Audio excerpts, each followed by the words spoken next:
Good morning. Happy podcast day. Hope you guys are doing stellar. Happy Thursday. What's up? What is up, everybody? We have a really awesome, fun, super stream today. I'll wait for Hayli to get back before we talk a little bit more about it so we can talk about it together. Podcast, more like podcast, true. Good morning, Chris. Good morning, everyone in my chat. Good morning, everyone in Hayli's chat. Hope you guys are doing good.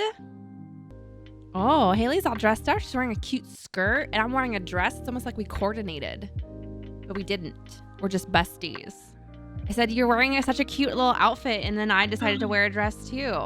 Oh my God, are we super cute today? We're super cute today. Does this mean that we have to get together after stream and take a picture for Instagram? Yes. Show off how cute we fucking look. I love it. How are you?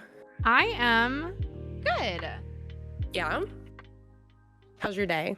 I woke up this morning feeling a little wonky, but I think I just slept in a weird position or something. Oh, like one of those days? Yeah, where you like wake up and your whole body's like, wait, what just happened? I hate that. That's actually been me the last 2 days because, I mentioned to you the other day, I was like, I think I might be getting sick. Turned out I absolutely was getting sick and basically felt like I got hit by a truck. And so I took NyQuil to fall asleep and, not to fall asleep, but at night, right? Yeah. And I woke up feeling like I was hit by a bus. Yeah. Both times I took it, I'm like, I cannot take NyQuil and wake up feeling refreshed. It just does not happen. Right. But I mean, Yeah. At least it helps you sleep so that you can like recover. But Exactly. I mean, if I weren't waking up 3 times a night to pee, it would probably be a little easier. But yeah, try waking up in the middle of the night to pee when you take NyQuil. It's like you feel like you're drunk. It's really not a fun experience. Trimester problems. I remember. Oh no, it's been whole pregnancy problems. I have been waking up to pee every single night my entire pregnancy. Yeah, but this did not happen with Hazel. Oh, it was bad.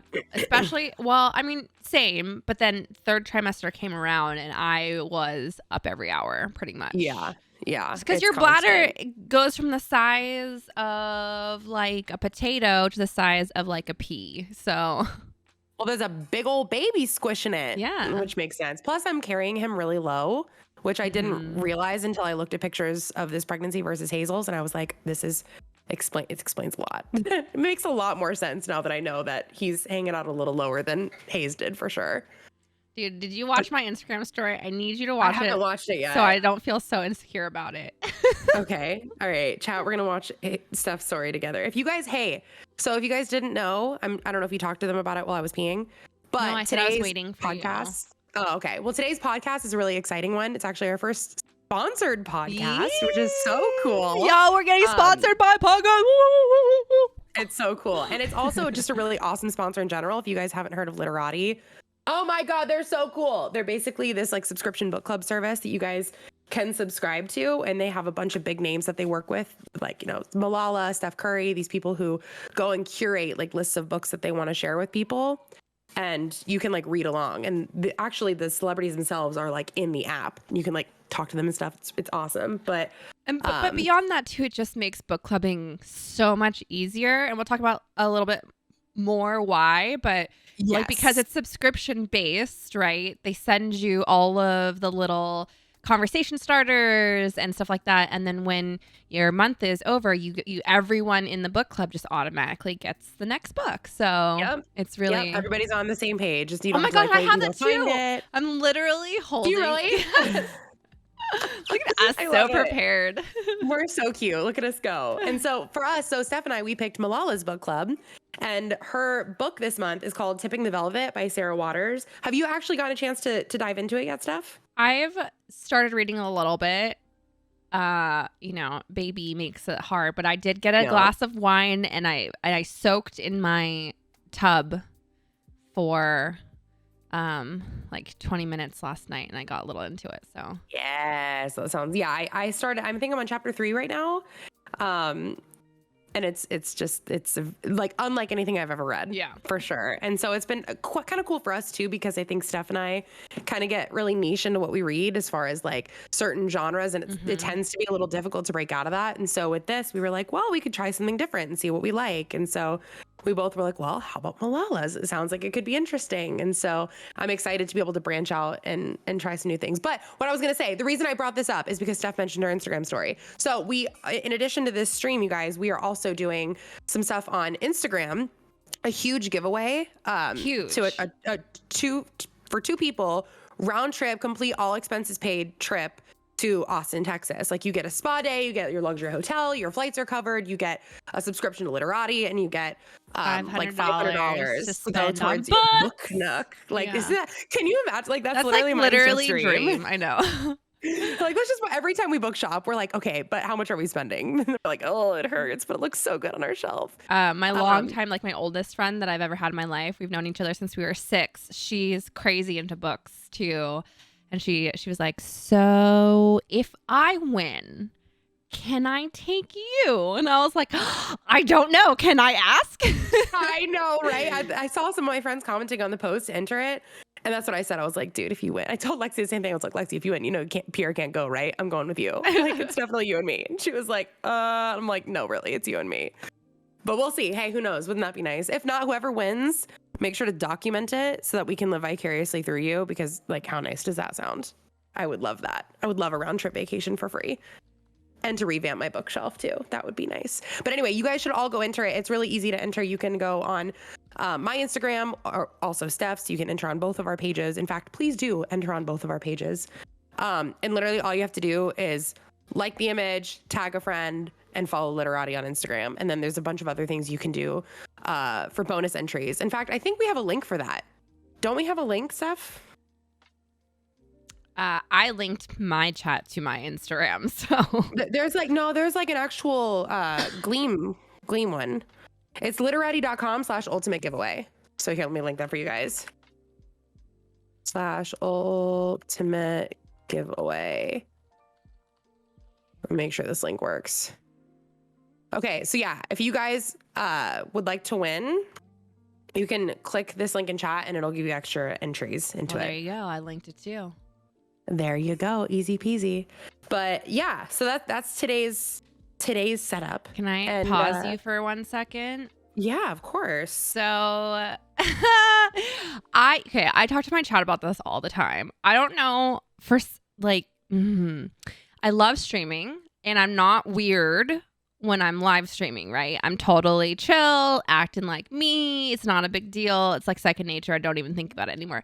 But for some reason, when I try and make content on other, like on social media platforms like Twitter or Instagram or whatever, and I have to like record a video, I don't know why, but I like turn into a robot and I can't handle it. And wait, okay, I want to watch the stories now. So like I woke up this morning, right? And I'm sitting there and I'm like, okay. So I go to Hayli's Instagram and I'm watching her stories and I'm like, this bitch, she's so good at it. You're just like on top of it. You don't sound like you're rehearsed. Me, I sound like I'm a robot. I'm sitting there and I'm like, if you entered into this giveaway, please do. And Hayli's all like, she's like demure and she's all like eloquent. And I'm just sitting here. Oh my God. So I'm sitting there I like just got out of the shower. I'm like, I should really post something on my stories. I'm going to suck it up. I'm going to do it. But Hayli, I had 20 minutes. This was like 20 minutes ago. I had 20 minutes to get ready. So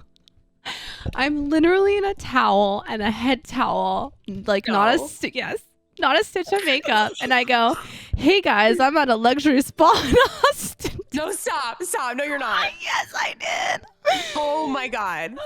I just went for it. So yeah, I'm like feeling really insecure about it. I'm going to watch this with my chat right now. You need to just We're gas all going to me up. experience Just this gas together. me up. You know I'm going to. Oh my God. I posted it and I had like a mini anxiety attack. I like died a little bit on the inside. I was like, oh my God, Steph. Yeah, I just went for it. I said, this is your job. Do your job, woman.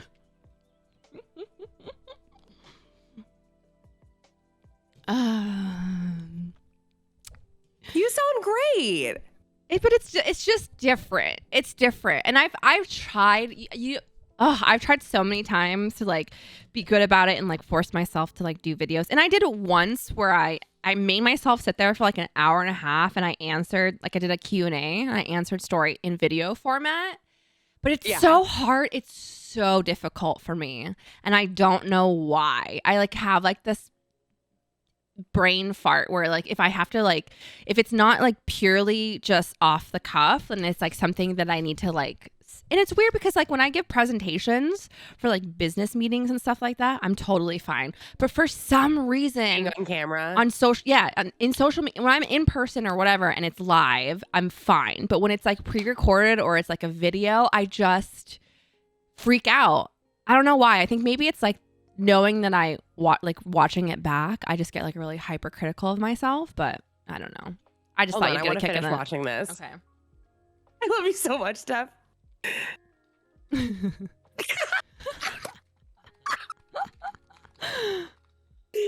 like leave a comment.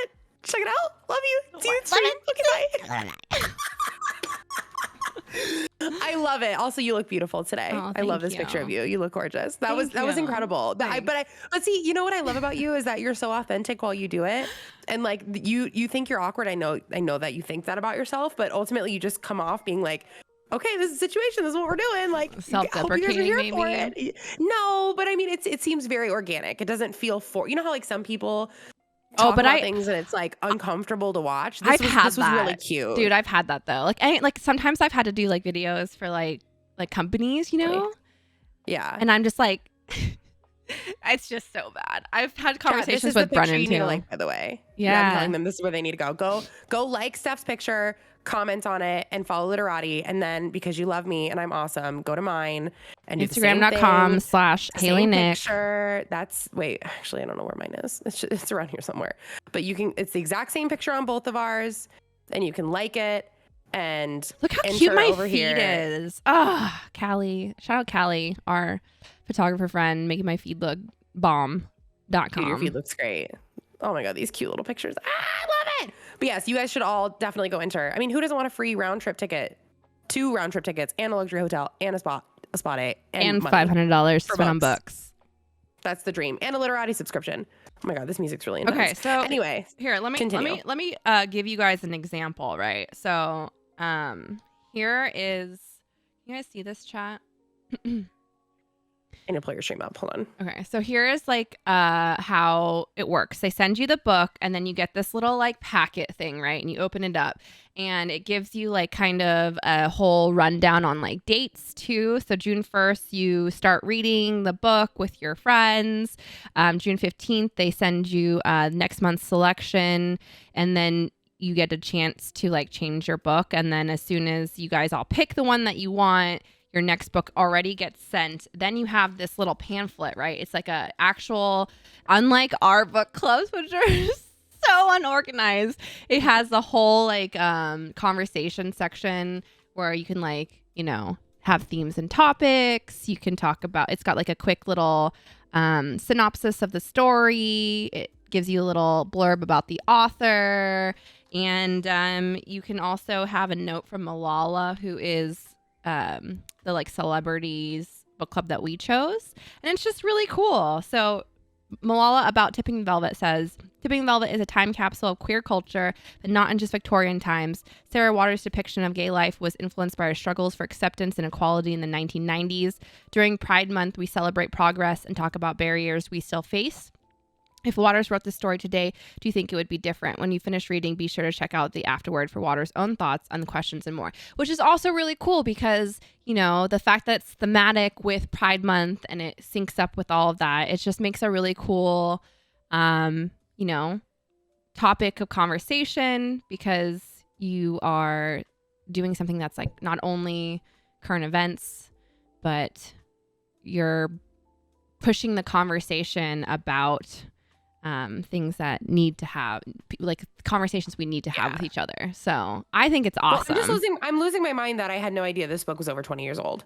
Yeah. Yeah. It was published in 1998. I had know. no idea. Which is also really cool because, again, you mentioned this earlier, but I feel like you and I kind of get sucked into our niches, and then we get very focused on like new releases too. But books are timeless, so it's really cool to find older books that, you know, fit our interests, and we can talk about them. I love it. And that's the thing. It's like I mentioned earlier how this is unlike anything I have yet to read. And so being able to dip into something that is so out of our comfort zone, it also happens to be current event associated as far as like it is Pride Month, and being able to like see how this was handled 20 years ago versus today. And I love that. I think that's really, really cool. I had no idea this was written so long ago. Mm-hmm. I just think that's awesome. I'm excited to finish it. And for those of you guys who don't know this book, it's called Tipping the Velvet by Sarah Waters. In the back of the book, the blurb, it says, Non-King is captivated by the music hall phenomenon Kitty Butler, a male impersonator extraordinaire treading the boards in Canterbury. Through a friend at the box office, Nan, because her name is Nancy, Nan manages to finally meet her heroine. Soon after, she becomes Kitty's dresser, and the two head to London, where they begin a glittering career as music hall stars in an all-singing and dancing double act. Behind closed doors, they admit their attraction to each other, and their affair begins. I love it. I'm excited to dive into it. And it also just kind of like makes me think about how books have affected our life and our friendship over the last couple years, really. Like, do you want to kind of tell our chats a little bit about our story behind reading and how we really like kind of fell in love with it together? Yeah. Hayli and I have always kind of been drawn to each other, even when we weren't super, super close friends. I don't even think you could like really keep us away. We just have personalities that really click and mesh. And so there were some other things going on in our lives where we weren't super close, but you know, we kind of pushed through that. And the thing that really like tipped us over the edge from being like, oh, you know, we're like, we do the same job and we have like really similar interests, and yeah, we're friends, to like, holy shit, love of my life, or besties for life, honestly, was books. And Hayli has always been very open about how much she loves books, and you know, her whole like stream at one point was kind of revolved around like Harry Potter. Like even her, you know, loyalty badges are Harry Potter. So you've known she's like a book nerd for a long time, right? But I don't think I really ever talked about it that much on my stream and like through my content. But she hit me up one day and was like, hey, you have to read this series. You have to read this series, and I want to experience it with you. Tell me every single reaction as you're reading it. Like, girl, let's do this. And I was like, okay. So I started reading Daughter Smoke and Bone, and I want to like pull up the text message conversations. I think They were so funny. It was, well, one, it's like clearly you've read the book more than once, because I was popping in at like random times with like very vague like, oh my god, reactions. I can't, and she would know exactly where in the book I was at every single reaction. She'd be like, oh my god, keep reading. And I was like, okay. And it was, well, because you would ask me things. You'd be like, is this happening? This is totally gonna happen, right? This is what's next. And I'm like, I can't answer it. I'm not gonna spoil the book for you. But I love it. Like one of my favorite things about like entertainment properties is like trying to guess the ending. So I always just, and for me, especially her knowing it, I thought it'd be like, she'd get a kick out of like, if I was close or if I was not close, I was so far off or whatever, and the evolution of my thought with the book. And so I was just going off, and we had like this whole, I don't know.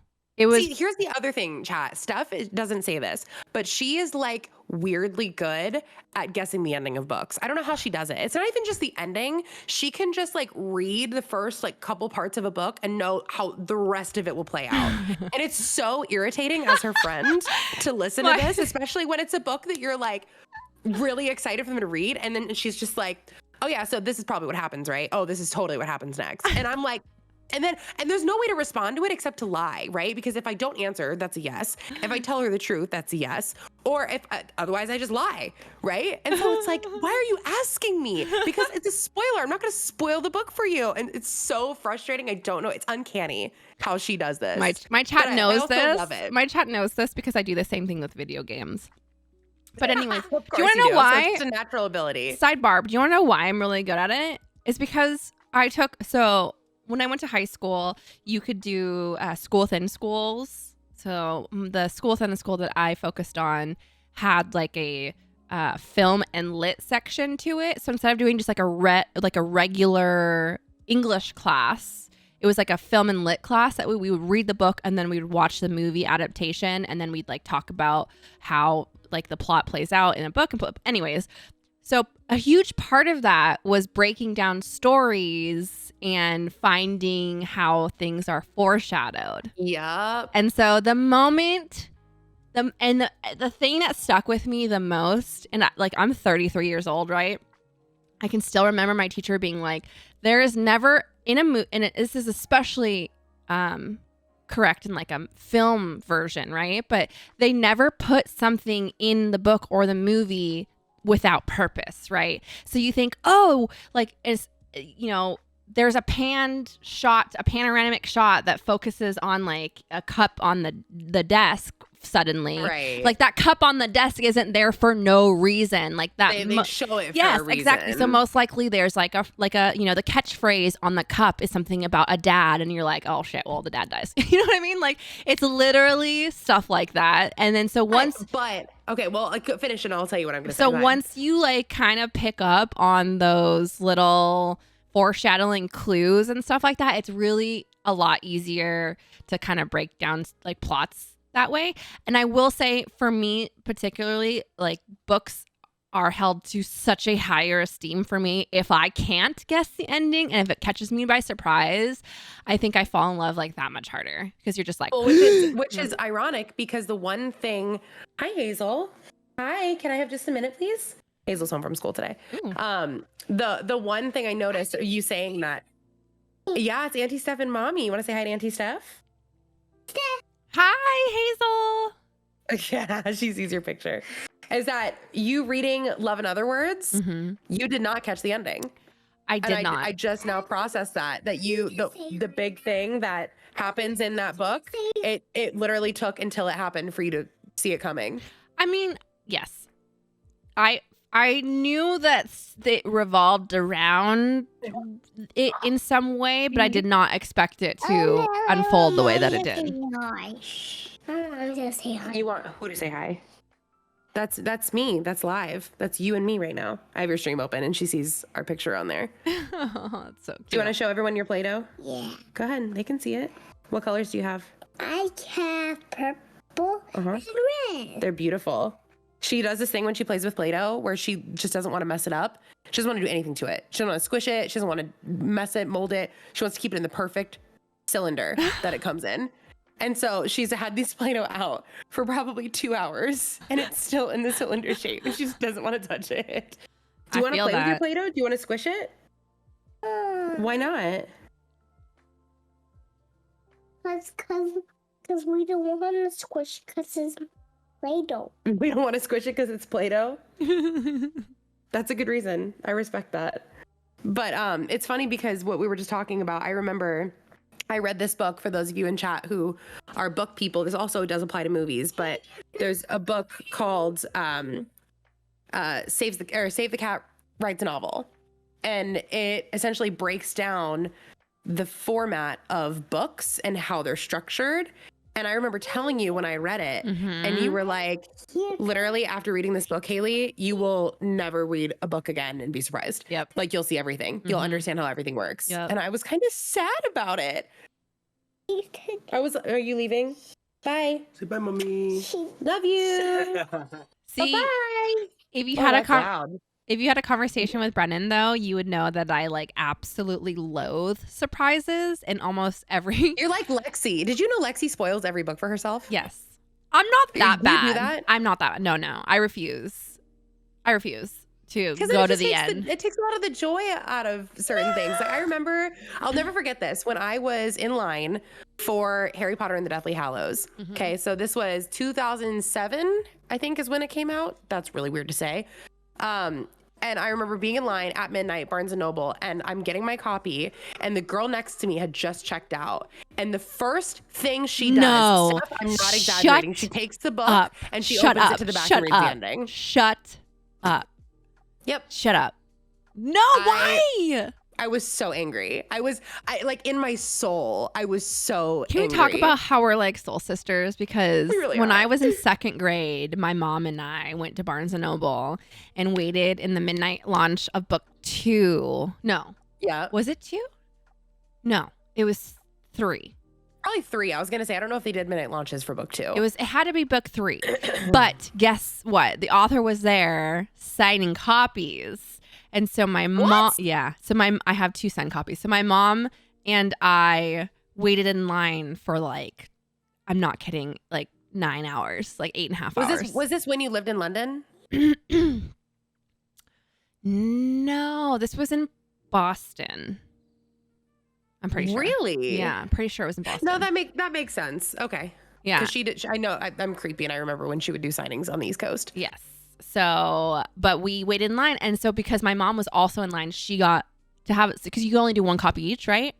Right. So she got to get a signed copy, and I got to get a signed copy, and it was like it was like the coolest moment ever because I didn't really ever do stuff with my mom like that, so it was like a really awesome thing that she was willing to do it for me. I remember being like so excited by it, and then I felt extra special because I got 2 signed copies, and then I went and I think I even brought them to school for like show and tell or something. I was like, look, Are they on your bookshelves in the bonus room?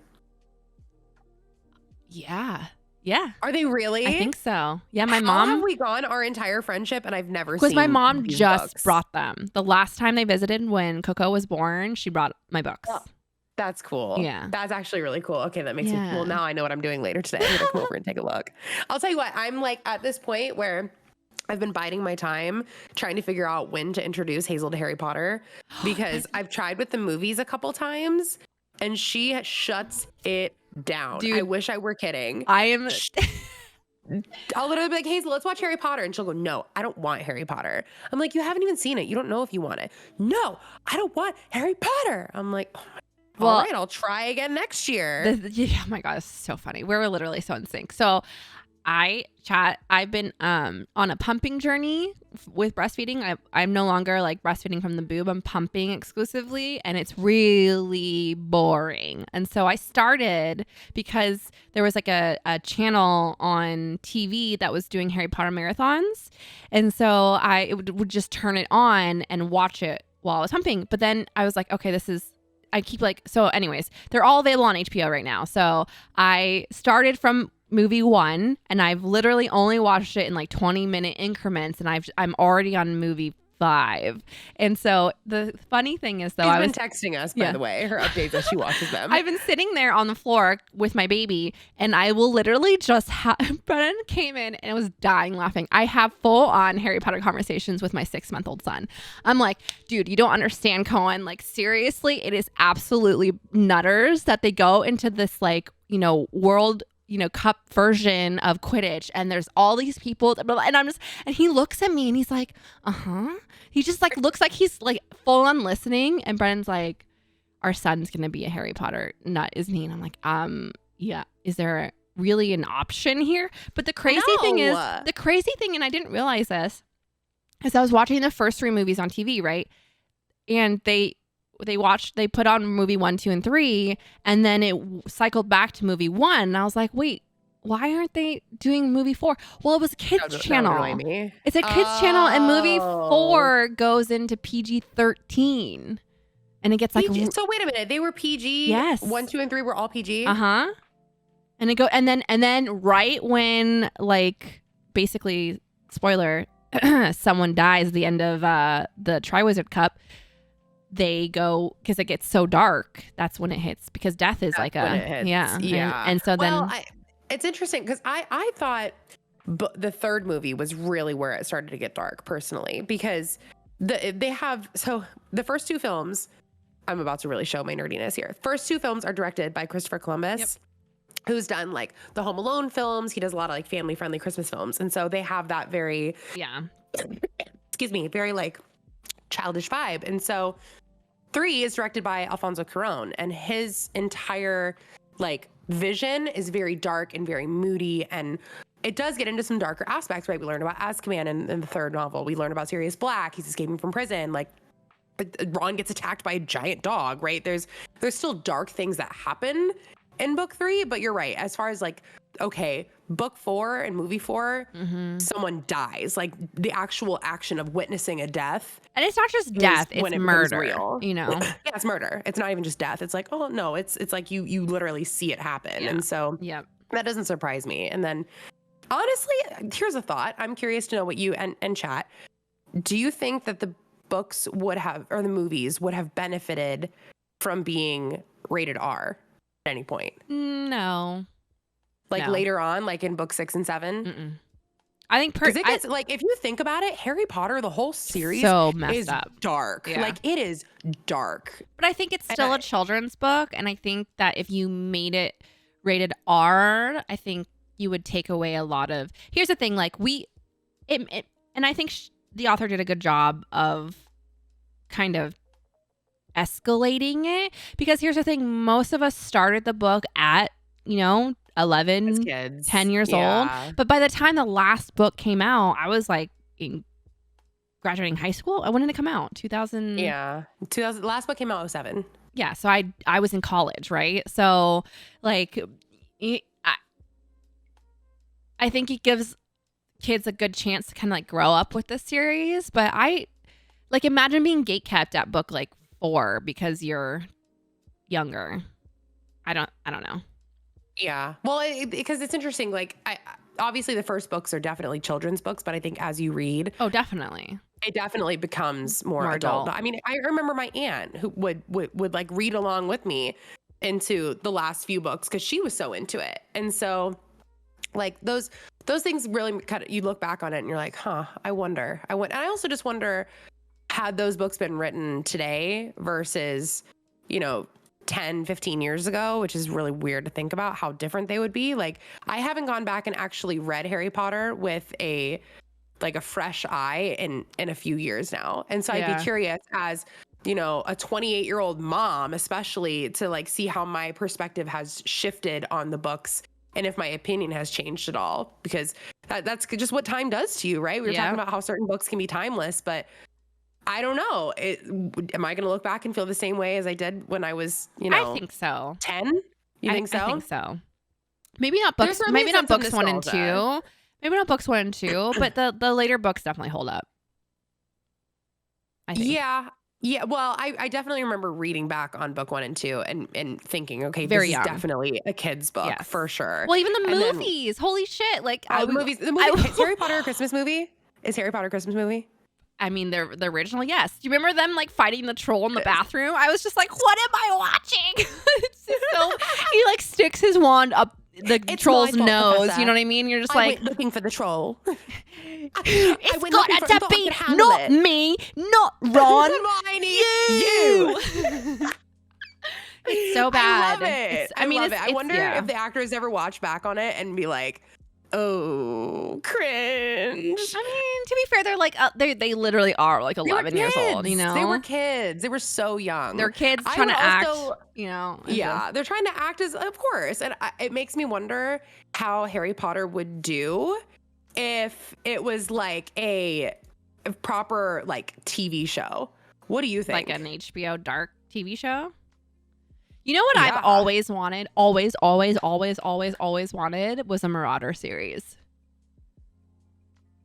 I used to really want that, but after looking back on like the real twisted mental shit that Severus Snape was put through by Harry's dad, I kind of see that's another thing I see with a fresh eye, I think, as a parent. The bully. Like I used to be so like, I was so on your team with that. I was like, I fucking love the Marauders. I loved researching them, writing fan fiction about them. Like, oh my God, that was my jam. I was so into it. And yeah, like when I talked to my chat about this the other day, actually, without question, James Potter was a huge bully. Oh, for sure. And the way that J.K. Rowling like frames it in the books is actually really concerning to me, because she frames it in a way that is like, oh, but he's such a good guy. He's the hero. Harry idolizes him. Like, he paints him in this picture of like, he's the good guy. And mind you, not everybody's perfect, and there's not just good people and bad people. There's obviously a gray area, right? He was I part of the quote, Phoenix. there's not good people. Like, the world isn't comprised of good people and Death Eaters, And Death Harry. Eaters. You're right. You're right. And so, but I think like, and when Harry is in, what is it, book 5, when he's doing occlumency lessons, or is that book 6? I can't remember. Book 5. And he has that moment where he sees in Snape's memories, yeah. and he sees what happens, and Harry like refuses to change his mind. So He's I like, have a no, question. my dad's a good man. How do you feel about Draco then? Draco, I think, was in a really, really devastating situation. I think Draco was raised in an environment similar to Severus Snape, where his parents put all these expectations on him, where he was meant to be a Death Eater. This was his future. This is where he would end up going. And so do you think ultimately, that excuses his behavior? Because Draco is just as fucked up as I think it Snape explains his behavior. James. I don't think it excuses it. I think seeing, like, we didn't really get the benefit of seeing how Snape was raised except for a couple chapters in the last few books. And that really helped us shape the narrative of like who he was and why he was like that.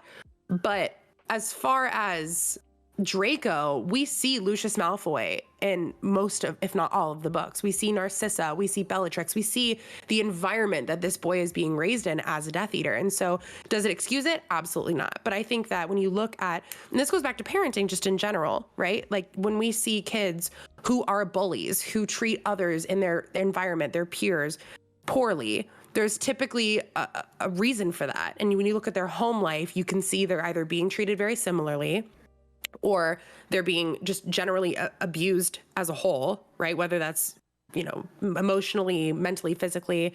Typically, the home environment is a reflection of that behavior.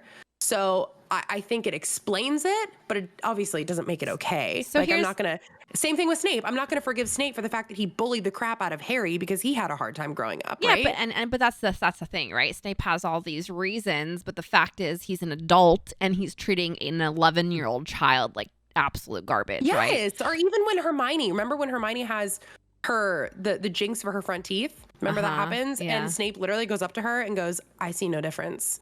Yeah. And it's like, in what world is it okay for an adult to speak to a child, like a literal child like that, an 11-year-old girl? It's just not. I don't care what you're going through, or I don't care if you abuse the crap out of Harry when he's a kid because you're bitter about the fact that his mom fell in love with James and not you. Like, I don't care what the reasoning is. There's still no excuse to treat other people that way. That's why I still would like. I honestly, personally think a Marauder series would still be bomb, because I think you can. I think you could add the like backstory. Like, that's what I'm interested in, the backstories, right? Like, yeah. I think James being an asshole, if we found out the reason why, and maybe also like the redemption arc of like when he stops being like a shitty teenage kid and kind of realizes, oh shit, we're fighting a Dark Lord, and like life, like shit is on the line, because he's part of the Order of the Phoenix, the original one, and if not mistaken, Snape was too, right? So at one point they come together. So the whole like no. Snape wasn't on the Order of the Phoenix until Lily died. That was what changed him. When Lily died, that was when he decided to switch to Voldemort, to switch to Dumbledore. Because he was so distraught over Lily's death. That was the catalyst in him switching to the good side. Yeah. And also keep in mind, okay, when we learn through Sirius, actually, Harry's talking to him about his dad and trying to explain, and Sirius is talking about his upbringing and how he had a really shitty home life and how his parents were all Death Eaters and how his family was all Dark Lord this and Dark Lord that, and he wanted none of it. He says, I was always welcome at the Potter's house. Like, sure, but that doesn't mean, but here's the thing. Always treated me in, like, they took great care of me. Here's the thing, that doesn't mean that Harry's dad can't be like extraordinarily like toxic masculine, like weak people, the strong eat the weak. Like, that's what I mean. Like, I am interested in finding out like James is back. Because here's the thing, Lily is like put on a pedestal the entire series about like how she was this pure, wonderful, kind, like insanely smart, and like she's basically the Hermione of her time, right? Right. So if she fell in love with James, there had to be a reason why. And even in the flashbacks where we look into Snape's memory, she doesn't seem like that into him. You know what I mean? She's like, he's like Oh yeah. bullying Bullying Snape, and Rag. she like kind of looks Yeah. at him like, what the fuck are you doing? So I am interested in when it turns the corner and he becomes a good guy, because that's interesting to me, because the reality is people make mistakes and people grow up and people can change. And I think that's an important message. So, you know, Yeah. I've always really wanted it, because the whole like Animangus angle and like the like, you know, Marauders kind of like coming together to help Lupin and all this stuff has always been super interesting. And I'm a sucker for like really strong female heroine characters, and we get that with Hermione, but there's this like added like I almost think like Lily's like the cooler, better version of Hermione in a way, and I just always wanted to hear her story too. So Yeah, and I think so too, because you hear so much about them through the secondary characters, right? Like Slughorn saying Lily was his favorite peer or student, and like, you know, all of the memories that we see of them, and Harry's parents really do tend to make their own story like come to life through others, which is really cool. But I think I would love that too, and I think you make a good point about giving people the opportunity to have that redemption arc. Because you're right, something changed between when Lily was like, F this guy, he's a jackass and treats people poorly. And then them falling in love and having a baby and like changing the world, right? So I would be very curious to see that. And I think it also gives an opportunity to give people backstory. And that's, you know, it makes me think of the Hunger Games book. the New one that came out, Ballad of Songbirds and Snakes.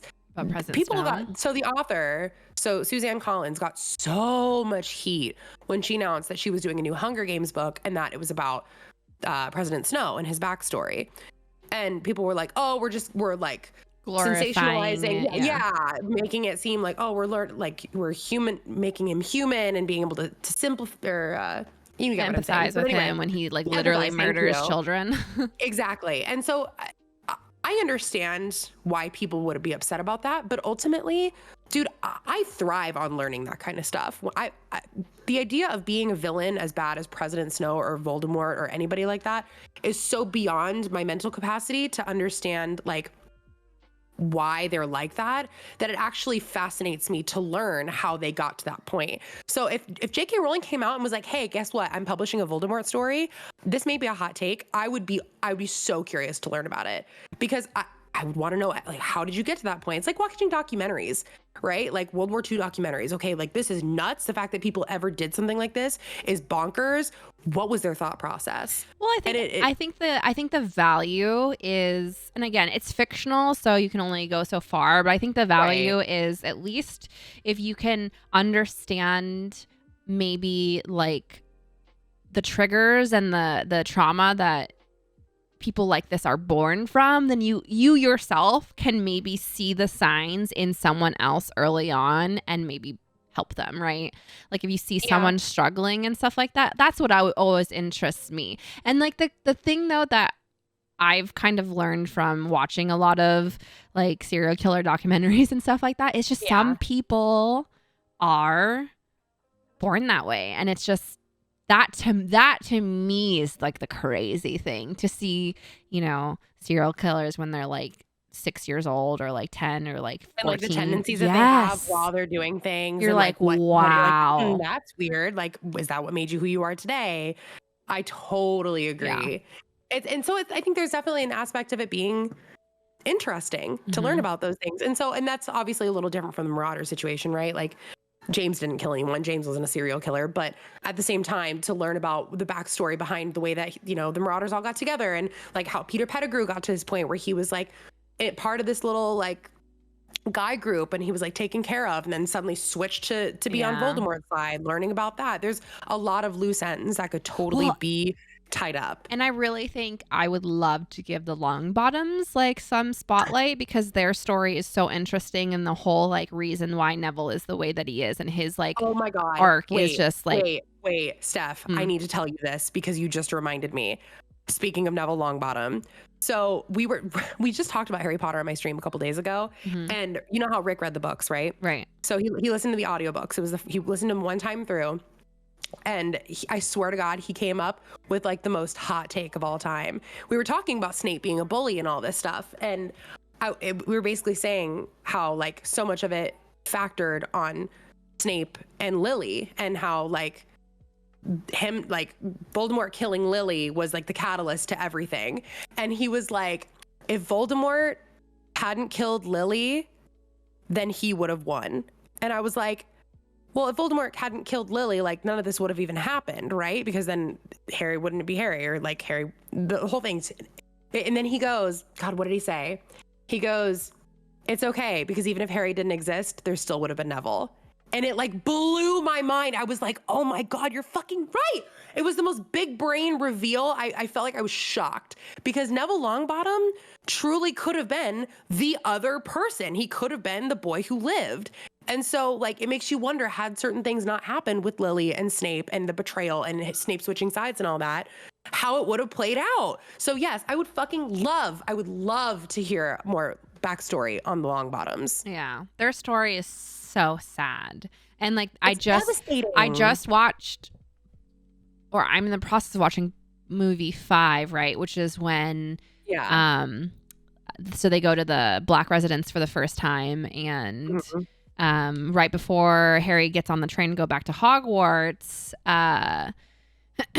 Sirius pulls him aside and shows him a picture of the original Order of the Phoenix. Yeah. And he like points out Longbottoms, and I just was like, I want to know, like I want to know more. And like their whole, oh my God, the whole like, so it's so sad. So sad. Well, and also, like imagine being a makes kid you growing realize up knowing that your parents were like tortured to death, and like I literally they can't weren't even tortured imagine. to death though. They weren't. Do you remember in the books? They didn't die.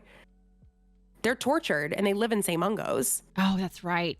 That's right. And that's what makes it even crazier, because like Dumbledore talks all the time about how Voldemort's like, there's worse things than death, right? Yeah. Or Dumbledore says that. And because Voldemort's so afraid of death, like the Longbottoms are the perfect example of there being worse things than death, when they are tortured into insanity and can no longer function, and they live their lives in St. Mungo's hospital. And they just like, we literally see in, I think it's in 6. Doesn't Neville talk about like visiting his parents in one of the books and stuff? Harry sees it. They run into him at St. Mungo's. Neville is there visiting his parents, and Harry sees him because he's there. Yes. Okay. So no, this was book 5, because they were visiting Arthur Weasley when he got attacked by Nagini. Yep. And they run into him on the mental health ward, and they see Gilderoy Lockhart there too. Yeah. And poor Neville, his mom like gives him these candy wrappers every time that he goes to visit, and he's like, "Thanks, Mom." And it's just the most gut-wrenching, heartbreaking situation to witness. And so, like, seeing their story these unfold, books and, are like, how they played so into it. dark for children. That's why I'm saying, like, I personally don't think when you get into books like 5, 6, and 7, I don't think they're kids' books anymore. No. I just don't. No. Like, when you get into the fact, and when you think about what Harry, like, really on a visceral level, think about being Harry Potter, and think about from the time you are 11 years old, being hunted by the greatest dark wizard of all time. Well, not even that. Before when you're like pre-11 years old, you're literally living in the fucking cupboard under the stairs, and your only remaining family treats you like literal doormat garbage. You know what I mean? Aunt and uncle, like totally. Oh my God, it's disgusting. Right? You know, I got so mad watching movies back. I got so mad when his aunt is like, Harry, you're not the only one who lost someone. I lost a sister. And I'm like, fuck you. Like, how dare you even say that when you treat Lily's son the way that you've treated him growing up? Like, you don't even get to say that, because clearly you don't give a shit about her if you're going to treat Harry that way. You know what I mean? I was just like, well, clearly. So offended. And remember what he says and when Harry finds out he's a wizard, he's like, she's like, oh, well, I knew her for what she was. She was a freak. And I'll be honest, I can't remember if that actually was lore and happened in the books or not. But Lily, you're a freak. I remember that. She's with Snape in the movies. Yeah, like they literally painted, and obviously there was some jealousy involved there, because we later find out that Petunia had written to Dumbledore asking if she could go too, and she wanted to be a witch, and it was this whole thing of like, why her and not me? Yeah. But it doesn't excuse the fact that you fucking treat her son this way. Like, oh, I lost a sister? Really? You must have been really upset about that, given the way that you treat her child. Right. Like that aspect, and mental, it just blows my mind that that was how that was written. There's some really toxic characters in Harry Potter. Yes. There are some very flawed characters in Harry Potter, and there's only everyone. There's Everyone. no character that you can really truly Even root for. Dumbledore at the Even end, when you Dumbledore. like know that he's known the whole time. That what does Snape say? He's like, so you've been raising this boy for slaughter his whole life, Yeah, and like you're a just like, pig for oh my slaughter. god, my heart. And mind you, like there, and it's tough, right? Because again, poor Harry. The idea of being him when he's in the situation of having nobody. He's an orphan from the time he's literally an infant, and grows up with an abusive aunt and uncle living under a cupboard under the stairs. And he goes through these various father figures that come into his life from a young age. The only one that stays the entire time, and I don't even know if it's really fair to consider him a proper father figure because he's not in his life as often as possible, Ron's really, dad? is Arthur Weasley. Yeah.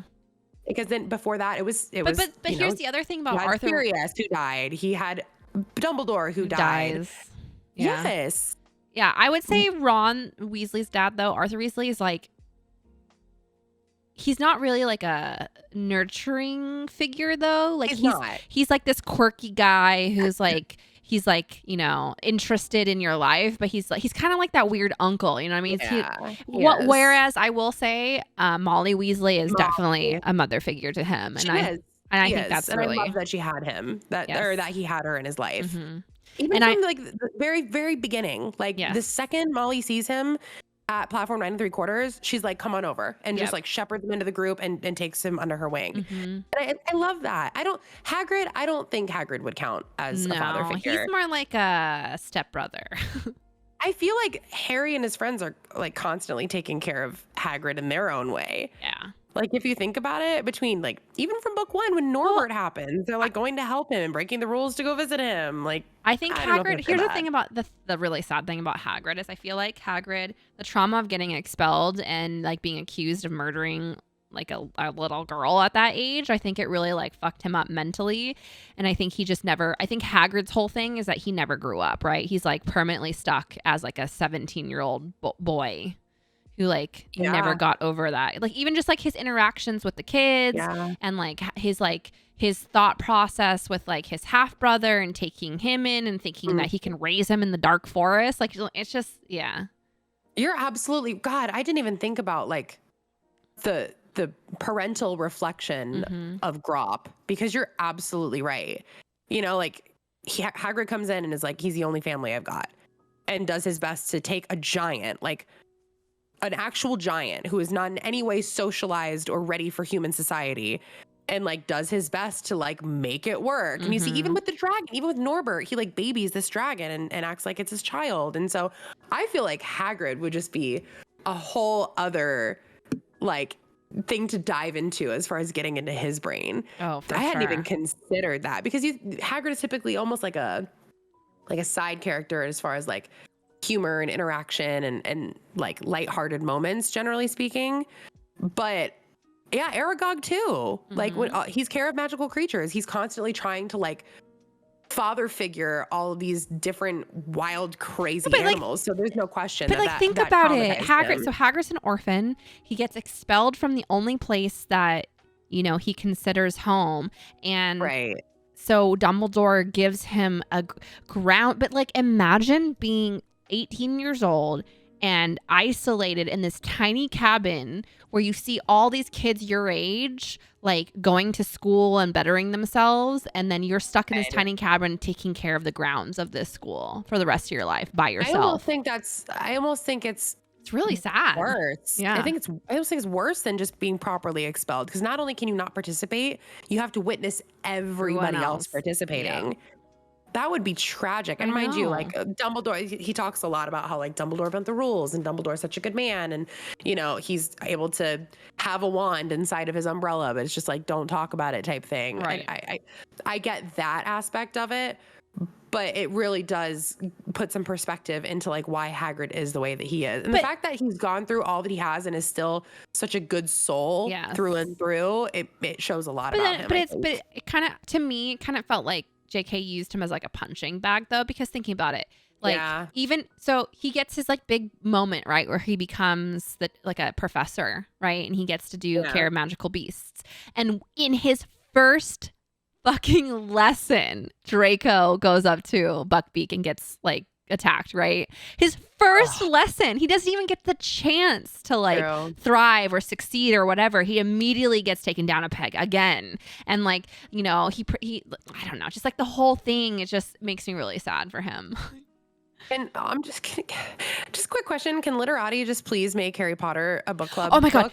book? Can we talk? about it? I literally had a dream last night. Literati, if you're listening, can you make me and Hayli one of your celebrities and we'll just form our own book club? Like, we'll do these it'll all be Harry Potter and romance novels. We'll It'll be really we'll great. do like, you know, our own content and people can come hang out and we'll just spread our book club love around. But like, hey, this is a great idea. If you guys need another celebrity series, We're really famous. In we're case here. you didn't know.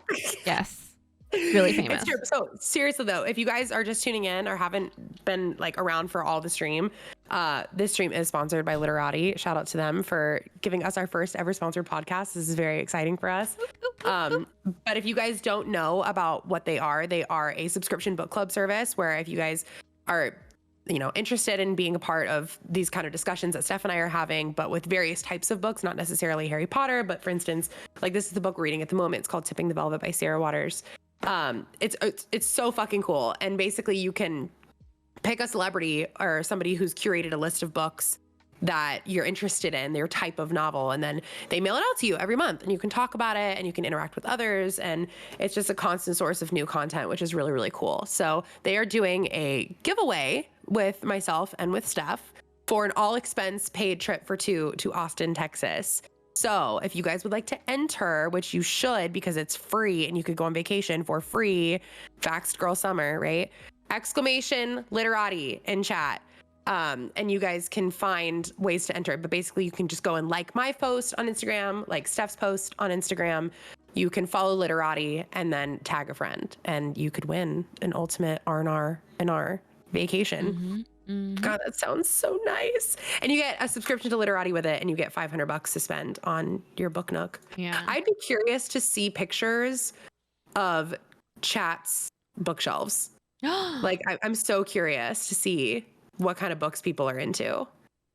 That would be really like cool. not even just physical ones, but also because a lot of people do like e-readers and stuff like that. But just to get, because I know what you and I like to read and our little friend group likes to read, but I'd be curious to know what everybody else is really into as far as genres or books. And it does seem like we have quite a few Harry Potter fans in our chats right now that are really into this, but it makes you wonder like, okay, well, we know what we like. But if you guys were going to pick something, what would you pick? Here's the other thing. I will say this, you guys. I know like reading can be really intimidating. And a lot of people who, whenever we have these like book club conversations are like, oh my gosh, I love all the entertainment properties you're talking about. But I haven't read a book in like 10 years and you don't have time and blah, blah, blah, blah. I will say if you're really intimidated by reading, I think reading the book version of a show or a movie that you're really into is a great way to kind of get back into it, because the thing about reading is, oh my god, my dog is gassing me out right now, is like, out. Oh my god, it's so stinky. The thing about reading though is like it really is one of those things where like it's like a snowball effect, right?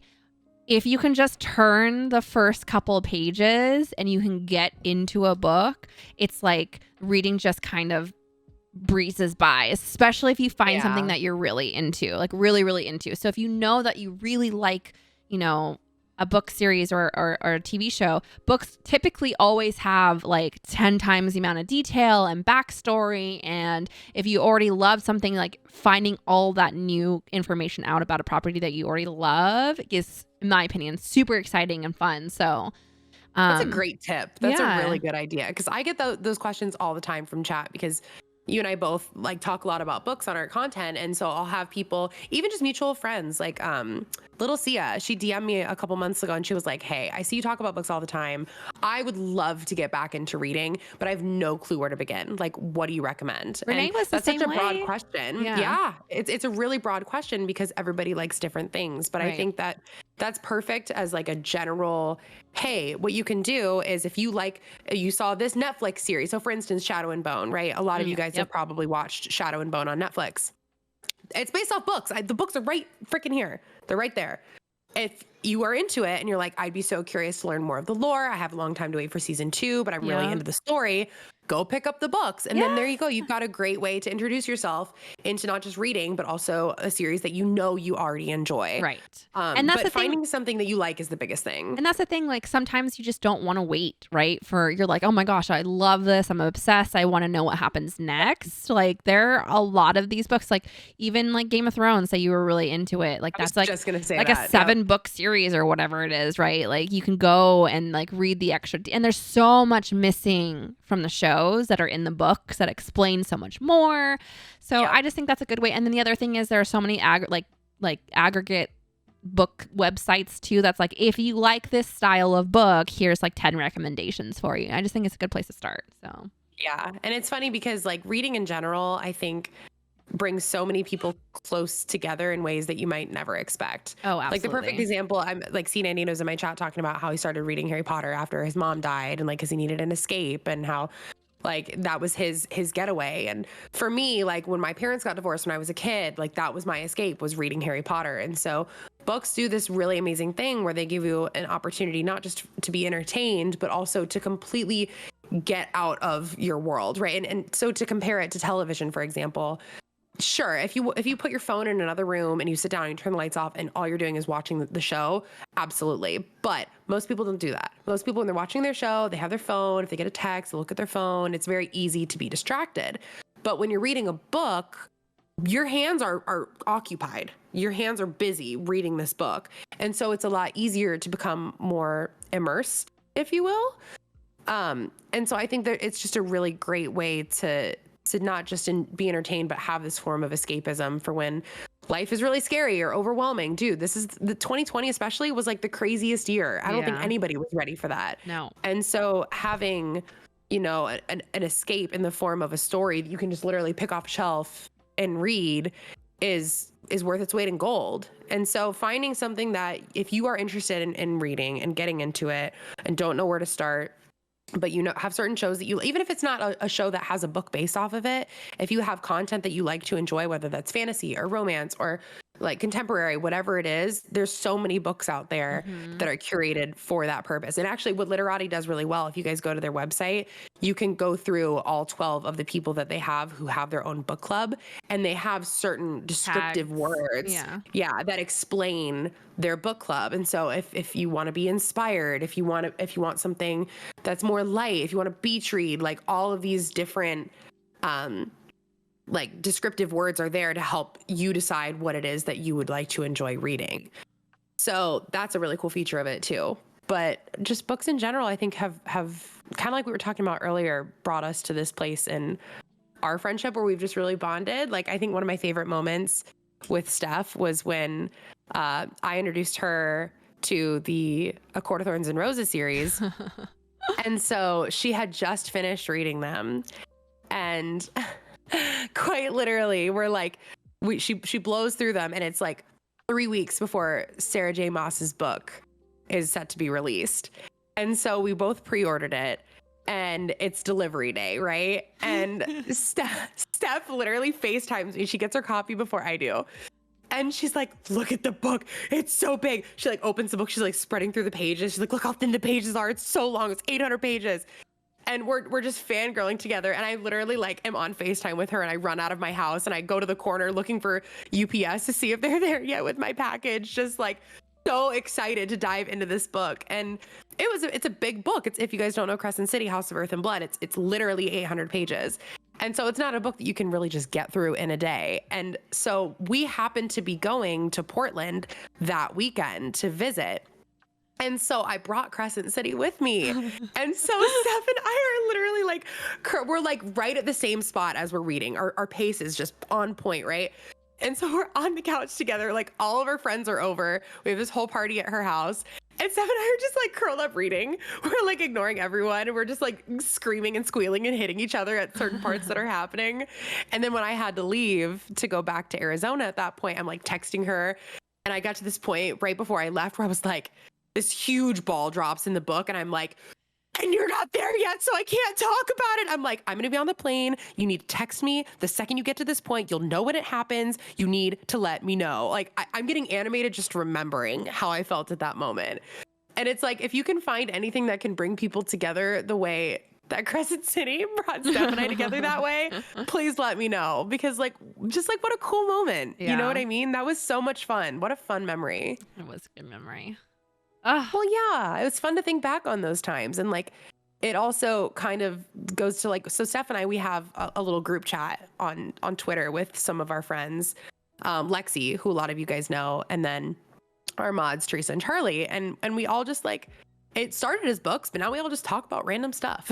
Like it's developed into this little core friend group that we have that talks about nerd culture and fandoms and just things that we might not always be wanting to talk about on our main feed or on stream or whatever. And it's a great way to bond Absolutely. with friends, I think. Because here's the thing, when you fall in love with books, I really think it kind of speaks to a piece of your soul. So if you find people that love the same stories as you, it's really hard not to connect with them on some level, right? So I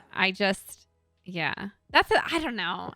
For those of you that aren't readers, like I really hope for you one day to find something that makes you really fall in love with it, because reading just has like a different connection than other entertainment properties like games or movies and shows, because the words are beautiful, but everything unfolds in your head, right? So it's like there's this like personal spin on everything, because you're imagining the faces of the characters and you're imagining the setting inside your head. So like even if like the author didn't necessarily intend for it to be like a certain way in your brain, if it like unfolds that way, it's like that much more personal and special to you. So I think that part's really cool too. I think so too. Okay, wait. So Yeeted says, okay, chat, Hayli and Steph, if you had to choose a book series to read first, would it be Shadow and Bone, Court of Thorns and Roses, or Ninth House? I know how I'd respond to that. What would your answer to that be? ACOTAR. Explain why. I mean, one, so Shadow and Bone is really YA to me, and at this point in my life, it was a good read. It was a good read. Don't get me wrong, but it's very YA. Just like the style of writing and the plot line is a lot younger.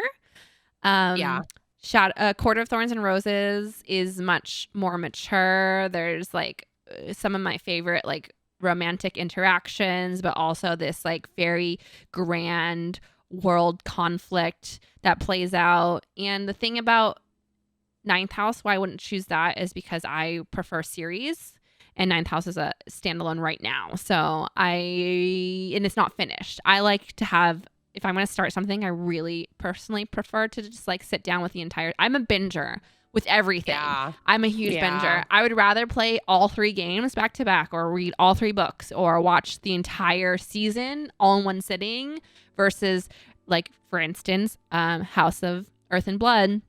We loved it so much, and we had to wait 2 years before getting the next book. But the next book's coming out in January. I know. But that to me is really hard, because I absorb everything, but realistically, I'm going to have to reread Crescent City to be prepared for the second book.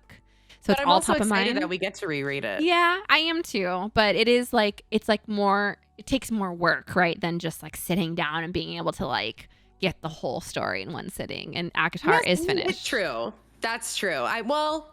It's actually not finished now, because she started more books on it. True. But Feyre, her whole story's line. Yeah.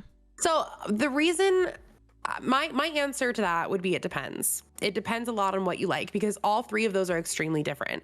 I agree with Steph that Shadow and Bone is very YA. It's very young. It was written years ago, and even the author, Leigh Bardugo, has come out and said there's certain things that she would change about the way that she wrote those books. That doesn't mean they're not good. It just means that if you like YA, it's a great place to start. A Court of Thorns and Roses starts as YA, and definitely tips into the new adult/adult fiction category, which I love. But it definitely is like you have to be into romance. There's definitely a major romance part of the plot in addition to the fantasy line. But I know some people will, like Tyler, for instance, he was going to start ACOTAR, and I was like, I know you're not super into romance. You should start with Crescent City. And he thought even Crescent City was just like too much as far as like smutty. And I'm like, all right, well, I'm glad I had you read that instead of ACOTAR. But if that's your jam, great place to start. And the Ninth House is fully adult fantasy. Like that's a full on adult fiction novel. Yes. And if that's the type of thing you're into, it's much darker. It's much more here's a misconception I think a lot of people have. I think a lot of people think they're into YA because they haven't explored outside of YA. Maybe that's a hot take. And I'm not shaming anybody who's into YA, but I was that person for a really long time. And then I found adult fiction and certain aspects of it that I was like, oh, I love this. I don't love YA the way I thought I loved YA. I think YA just has easier to consume stories, and the one thing it's not problem. The one thing that I will say I like, not like, I don't know how to say this. Fiction, like adult fiction books generally have a lot more info dumping in the front end. And so it's a lot harder for me. Like you open a YA book and from like page 1, you can just get the ball rolling. Like for me, I'm really big on like fully understanding like the whole setting and stuff like that, so I can get really immersed. So can we just talk about when you took notes for Crescent City? Literally, that's how even Ninth House, I was like that too. I'm like sitting there, I'm like, here's all the houses and here's all the this and all the no, Steph, literally, I'm not kidding. Chat had a whole ass Word document that documented everything about the beginning of these books during the info dump. That is absolutely on par with you. Yes. So I like my brain needs to like hold on to all the like, okay, think of it like they're all balloons, right? And I need to hold on to all the balloon strings for me to like get going. And why you don't have that? It's less work. So I still enjoy certain like aspects of YA, but like the depth of story and the conflicts and the interpersonal relationships are way meatier and meaningful in adult fiction, I would say. So I think so too. Yeah, I think so too. And it's also just a more like, as we grow, I think our content that we enjoy grows with us. And that's not to say that adults can't enjoy YA, because that's obviously not true. I still love YA. But as far as like what currently interests me or what holds my attention as far as content goes, like my life has changed a lot since I started to read books like Harry Potter, for instance. And so my interests in turn have changed a lot. Like beforehand, if as a 14-year-old, if you'd given me an adult novel, I probably would have been like, why? Like, this isn't my jam. This is too old for me. I don't care about anything that's in this book. But now it's like, okay, I'm married. I have a kid. I'm pregnant with my second. I pay taxes. I have a job. I have a home. Like, these are things that happen in adult books. You read about having families and getting married and proposals and pregnancy and babies. And so because it's already a part of my life, I'm naturally more interested to read about it. So I think reading books that are still somewhat relevant to your life too, and not necessarily every aspect, right? Fantasy is not always going to be relevant, but things that still interest you based on that can be a great way to find what you like too. That's really interesting to me, because when I was a kid, I had this household rule where if I wanted to do anything, I had to read for an hour. Like that was my chore. I had to read for an hour a day. My mom was really big on it. I remember you telling me that. I actually love that she did that. Did you? Did you not? I loved it up until a certain age, and then I hated reading because of it. So, okay, that's good to know. Like if I wanted to go to the mall, I would have to plan an hour ahead and get my hour reading done before I could go to the mall with my friends, like shit like that, right? So like that makes sense as an adult, I appreciate it because like my reading comprehension and my like, ability to speak and my vocabulary and all of that stuff is like off the charts because my mom really enforced that for me as a kid, and I do appreciate like how it molded me, but later on when I was like a teenager and stuff, it became not my favorite thing. And so I took a long break from reading. And I would really only read like on vacation or like when I was like away from my like normal life. I wouldn't just like sit down and read a book for enjoyment, really. So, but the thing is, when I was you back into it, I would just have phases. So like obviously like you are my most recent phase, like for a reason, and like us and our friend group and having people to read with, I think is super enjoyable, because just like you like to gossip about your favorite show or movie with someone, like the same thing applies to books. So having people that enjoy the same stories and you get to talk to them about it is a huge benefit for in my eyes. But I think you know, so too. like my like last relationship, he was a big reader and we would read books together. Again, I guess I'm like a really social reader. I think I really enjoy reading socially. So book clubs are like fun for me. Did you like reading books with your partner? Yes. Like, was that fun for you? Mm-hmm. Which is so interesting, because Rick is not a reader at all. Like, he's just not. And I mean, that's not because he dislikes reading or anything, but it's just because there's other things he would rather do. And I will say that the one thing that, like, he knows how much Harry Potter's meant to me my whole life. Mm-hmm.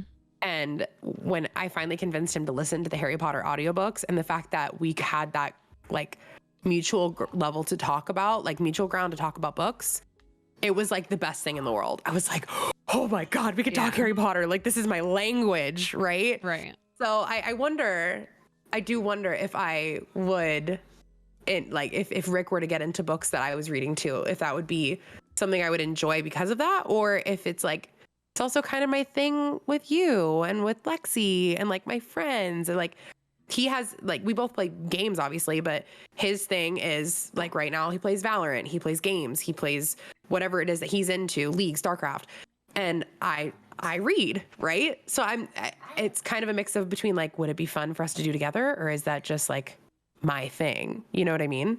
I think it would be fun, but I will say that most likely you guys would read different genre stuff than what you read with the girls. Sure. So I think that would be fun in itself. Like, we read like thrillers, like, you know, Gone Girl and stuff like that together. So it wasn't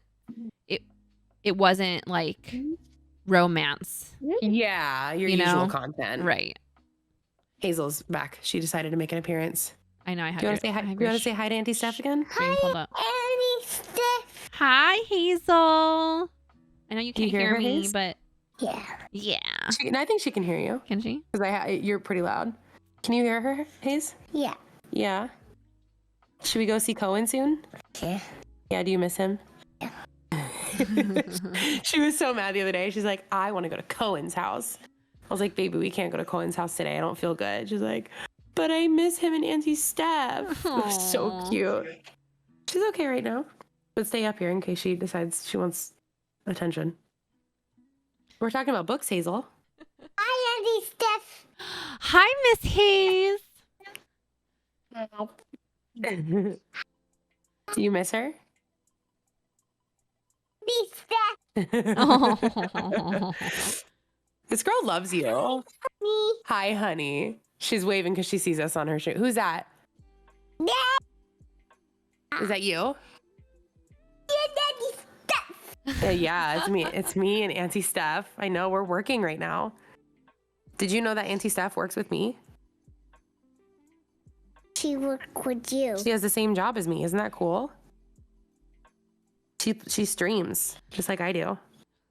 Are you trying to do my nails right now? All right, baby. It's time to go back and hang out with Daddy. I'll be done in 30 minutes, okay? Hey. Because I gotta work. I got a job. Let's shop. You need a job? What do you want to do for work? What do you want your job to be? Need some money. You need some money? Yeah. Oh my God. What are you gonna do for work? And then do some Play-Doh. You're gonna do some Play-Doh for work? Get this out of your mouth. Yeah. Okay. Are you gonna make Play-Doh for work? Yeah. Okay, go make your Play-Doh. Need some money. I need some money. Go make some money with your Play-Doh, girlfriend. I need money. Okay, go make your money. Go make your money. Go make your money, kid. I think that's your cue, Daddy. I know you're mad. This is parenting life, chat. This is what it's like having a toddler. This is Steph's future soon. Oh, I'm so excited. Oh, it's great. She's now curled up hiding on my love sack. Literally hiding in the blanket, hoping that daddy won't find her. Did you hear what she was saying, Rick? I was like, Auntie Steph has the same job as me. She goes, I need a job. And I was like, yeah. She goes, yeah, I need some money. So she decided she's going to work in Play-Doh, whatever that means. Yep, that's probably why she knows that. All right, we're good. We're back. How was your pee? Great. It was Wonderful. great. Oh no, Vala's hiding under here. There you go. I'm curious to see who is going to end up winning this giveaway. And is it just, I think it's just you and me who, like, our communities who are a part of it too. Is it? I don't know if any other communities are involved in it or not. I don't know either. I'm sure we should. I'm actually really curious to find out. Yeah, because dude, whoever wins, I hope that they post all about it on their social media, just so I can live vicariously through them, because that sounds pretty nice. How nice does a spa day sound? So nice. Hey, Rick. Hazel keeps sneaking up here. She's literally face down on my love sack, hoping that daddy won't come back and find her. But yeah, if you guys are just tuning in, Steph and I are going to be live for about another 30 minutes talking about books and how much we love them and everything. But this stream is sponsored by Literati, so shout out to them for giving us our first sponsored podcast and giving away a huge vacation that I will live vicariously through whoever wins, because I would love to be a part of it. But if you guys are curious to learn more and want to know how to enter it, you can do, is it a command in your chat too? Exclamation Literati? You can do that in either of our chats, and you guys can go like our pictures on Instagram, comment, and follow Literati to enter the giveaway and hopefully win. That would be really, really awesome. Can you hear Hazel screaming downstairs? I can. Still? Of course you can. Well, you know what? This is work from home life, guys. This is what we do when both parents work from home and the kid can't go to school. We just do our best. Work. We make it work, and I appreciate your patience with that. Oh, I get it, dude. Give me a year. We'll be there. What do you think of this book so far? I know you said you got a little bit into it, but what are your thoughts so far on it? Well, it is a departure from what we normally read, so I feel like I have to kind of be in the mind space to read it. The same thing. So I actually was so funny because I picked up Addie LaRue and I really loved the beginning of it, but I have not picked it up again. I just think right now my life is just so chaos that I think for me, books that are a little more like lighthearted and easy fun reads are kind of what I need to fill my cup, because sitting down with like really meaty, like emotionally charged books are hard for me, because I don't have that much to give right now. You know, Definitely. Raising an infant is super, super tough, and I just have a lot going on. So like, it's just harder for me to like find the motivation to sit down and read like a chunky book about life versus like a haha funny rom-com, you know? I think honestly, finding romance novels really sort of saved me in that respect, because it's funny because romance novels get this weird stigma where they just get made fun of and get like shamed for people who read them as if they're not real literature, which is just bullshit, right? And it was after reading Throne of Glass, and it was like that same thing where it was like you go through and you read these really big chunky books, and it takes a lot out of you to read those. And that could also be a reason that people get really intimidated by picking up reading again, is because of how big some of these books can be, right? Like this book we're reading right now, like this is not a small book. This is a chunky book. Yeah. But then if you compare it to something like I'm not kidding, this is embarrassing. I have 8 books on my desk right now. This is one that I just picked up the other day. It's a romance novel, and it's like maybe a third of the size, and that's so much easier to digest and like get back into. And so for me, when I finished Throne of Glass, I was exhausted. And, you know, everybody, especially Lexi and Teresa, who read like a book a day, I don't know how they do it. they're like talking about all these amazing books they've read. And I'm like, I can't go back to fantasy right now. It's too much. Give me something light. Give me something that it, like cleanse my palate where I can take a break and breathe for a minute. And so that was how I found romance novels. And that changed so much for me. And I feel like it made reading so much easier to like be able to be this thing that I can just pick up and decompress with it. Because truly a book like the size I just showed, you can read in like 5 hours. Yeah. No, I mean like literally entire 5 hours time from start to finish. And so absolutely for people like us who are moms and who are entrepreneurs, we don't have a lot of time to ourselves.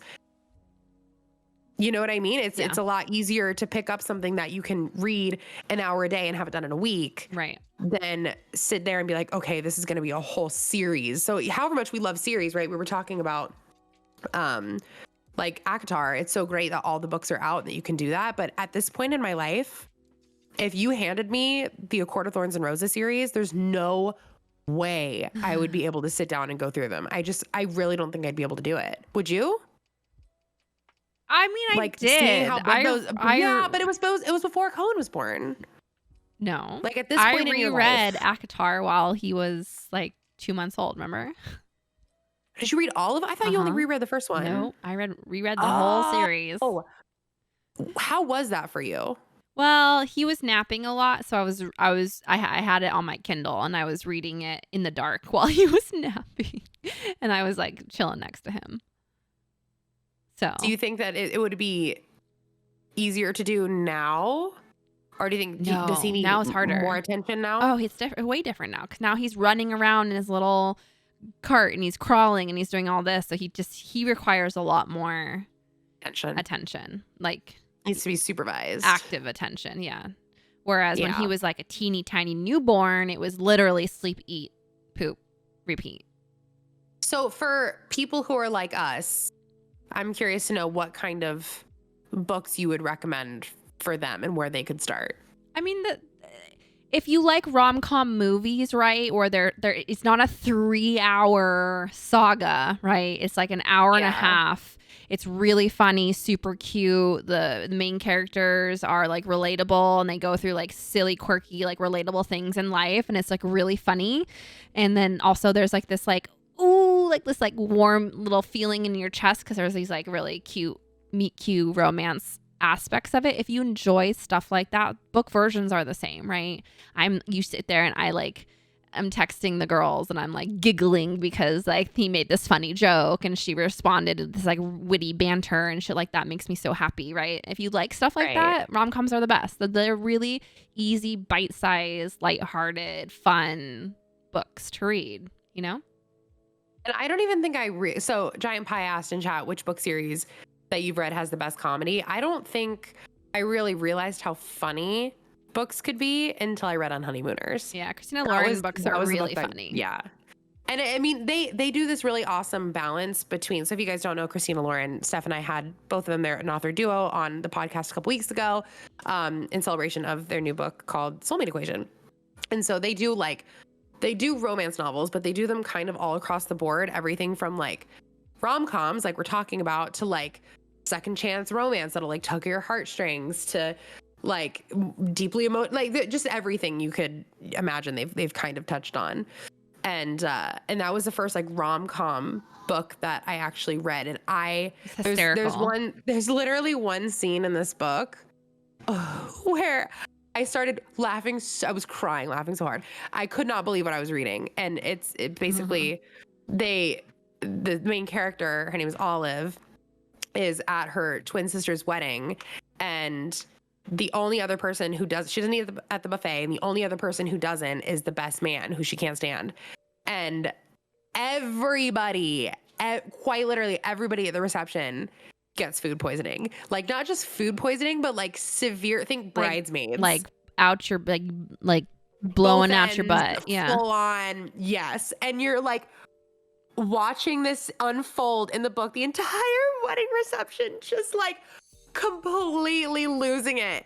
I was in tears laughing so hard. I was like, this is actually a thing that people write. People write this kind of humor. Yeah. And I devoured that book because of it. Like, it's so much easier to read when I'm laughing and when it's like super light than when it's like. But don't get me wrong, I adore books that can actually make me cry. I'm a big crier. I cry during commercials, dude. Like, you know, True. I really like when things can touch my heart or trigger that kind of response, because, you know, I feel like it's important to like feel your emotions, and I love when stuff like that can make me feel that way. But man, it takes a toll. Like it's really hard to like feel how you feel in real life, where you're stressed or you're overwhelmed or you have stuff going on. And like you said, like last year was really hard, not seeing friends, not seeing family, being pregnant alone, like all of that stuff.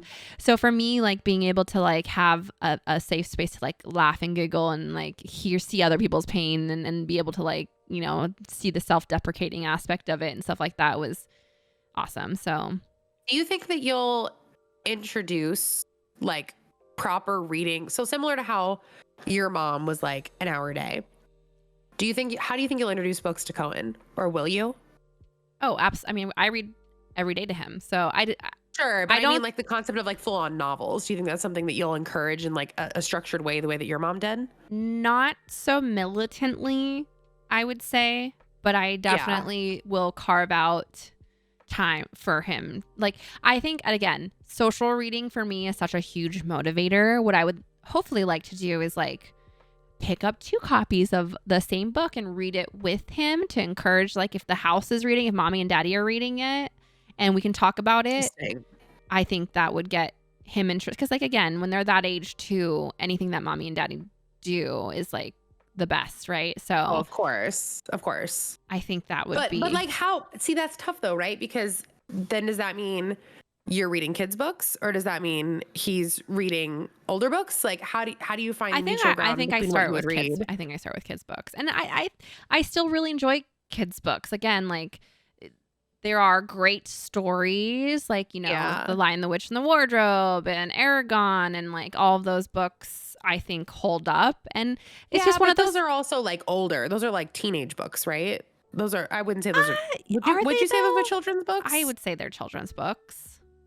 Aragon. I don't even how I'm pretty sure Aragon's up? Like written by a 15-year-old kid, right? Like it's a child's book for sure. So it's considered young adult.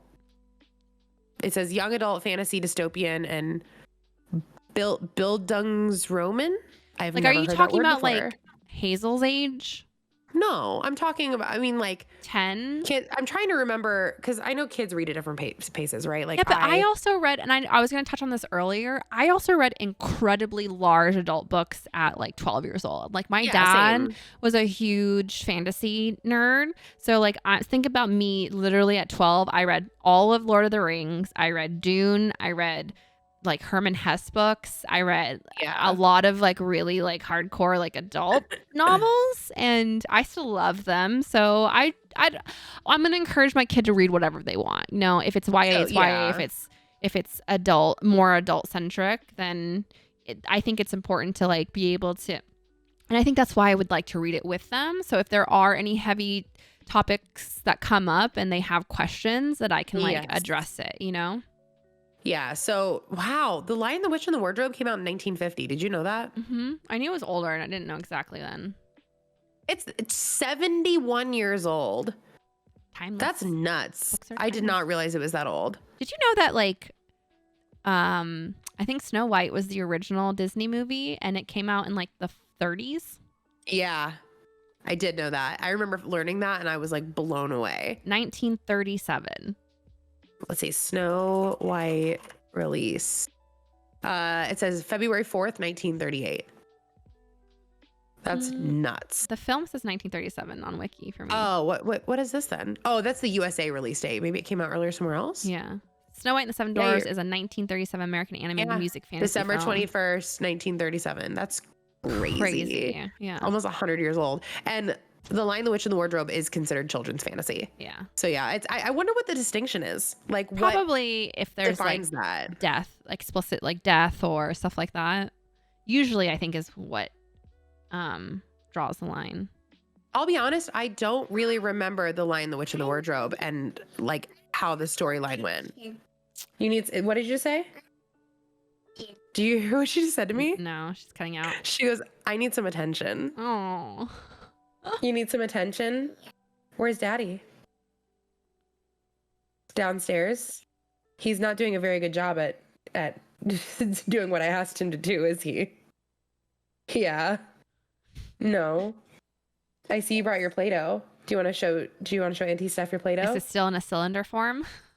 It is, but she's pushed a crayon through it. Wow. Now it's a cylinder with a handle. Yeah, it looks like a hammer. Is that your hammer? That is me. Yeah, are you gonna hammer stuff? Damn, you. Wow, great. Okay, well, that's great. It might not keep its shape if you keep doing that, but that's great. Do you want to play with it here? Damn, she really whacked the table with it, huh? She's whacking the book, dude. I'm like, please be gentle. Here, go bring this to Daddy and he'll fix it for you, okay? Okay. It's like, I don't know if Rick is actually working right now or if he is taking on his lunch or something. But he's not. She's up here, Rick. Ugh. Oh, there she goes. But what I was saying is I actually don't remember like even a lot of the plot of Lion, the Witch, and Wardrobe. Didn't it have some like crazy ending where the whole thing was just a dream? Did I just make that up? I don't. It's been so long. That and like what? Like Bridge to Terabithia. That's also children's fantasy. And what's the other one? I never read Bridge to Terabithia. It's actually, again, low-key so sad. Why is there so much like sad shit in like children's books? But really, if you think about it, a lot of the themes, everything from like children's books to the movies, think about Disney, right? A lot of the Disney stuff, if you look at, first of all, very rarely does a Disney movie have both parents. Usually there's only one parent. The other parent has died at some point. And that's like a theme in a lot of their films. I don't know why they do that. Well, okay. Like, is it supposed to be emotionally impactful that way? You know what I just watched was freaking Cruella. And the original 101 Dalmatians, the woman's literally murdering puppies for a jacket. Like, that's Dude, she's a dog murderer. You're right. In the story. Like, it's so dark. Wait, actually, it's funny you dark. mentioned that.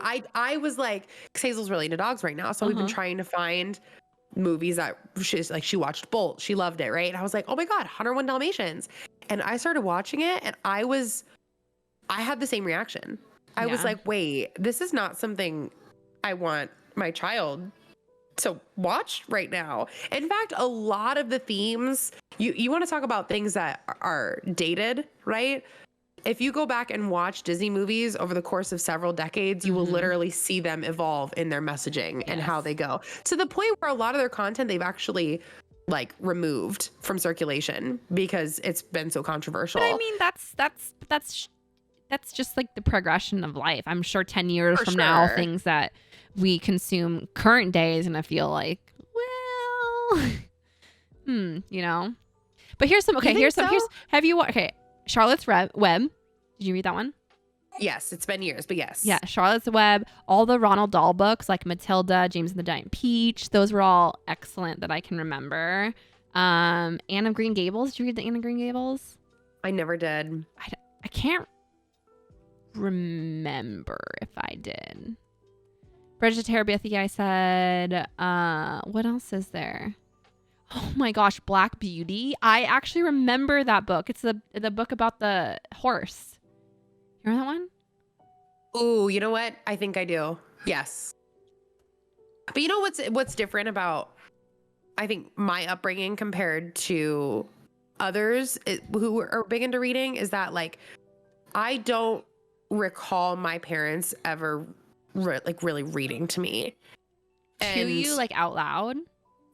Yes. Or like just really supplying me with books. Oh. I don't really remember that being a part of my childhood. It wasn't until I got truly Harry Potter and the Sorcerer's Stone. I got it for my birthday from my sister when I was like 11.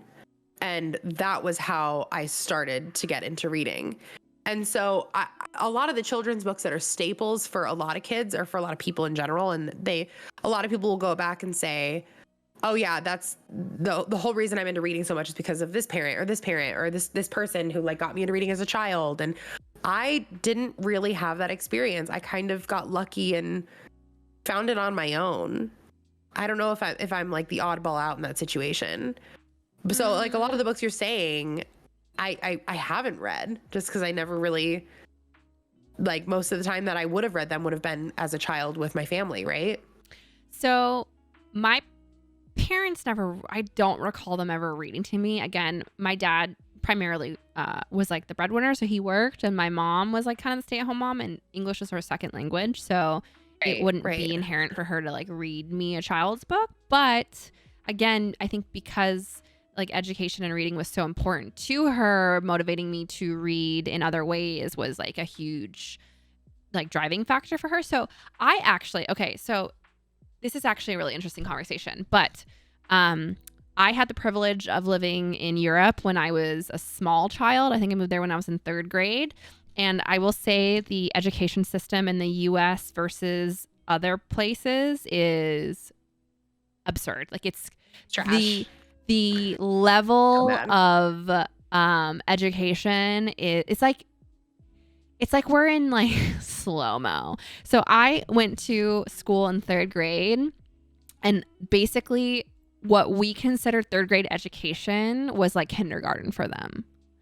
They start learning a second language in kindergarten, starting in kindergarten. Yeah, very early. Yeah, I was like, we were doing like addition and subtraction in 3rd grade in the US, and literally the first day of school that I got thrown in, I had to do like a pop quiz on long division and multiplication, and I felt I felt so dumb because I didn't know any of it.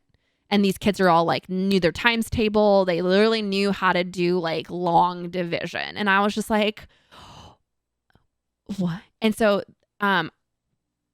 long way of going about saying this, but their reading system in England is so smart, and I loved it so much. So unlike here in the US, where they just they assign a syllabus, and it's like you must read you know, what were some of the high school books? It was like I see, I remember. Yeah, what are they? It's like, you know, oh my God, why am I blanking? What are high school books? I know. No, Great Gatsby and like yeah, I have probably some on my shelf. Great Expectations, How to Kill a Mockingbird and Catcher in the Rye and like all of that stuff. Lord of the Flies. It's like you have to read these books, and those are the books you're going to read. These again, they're classics, right? But these books are old books with some really like heavy like themes. Like, I don't know, a 13-year-old me had no interest in reading this. So how they do it in the UK, at least the school that I went to, is you take a reading assessment test, okay?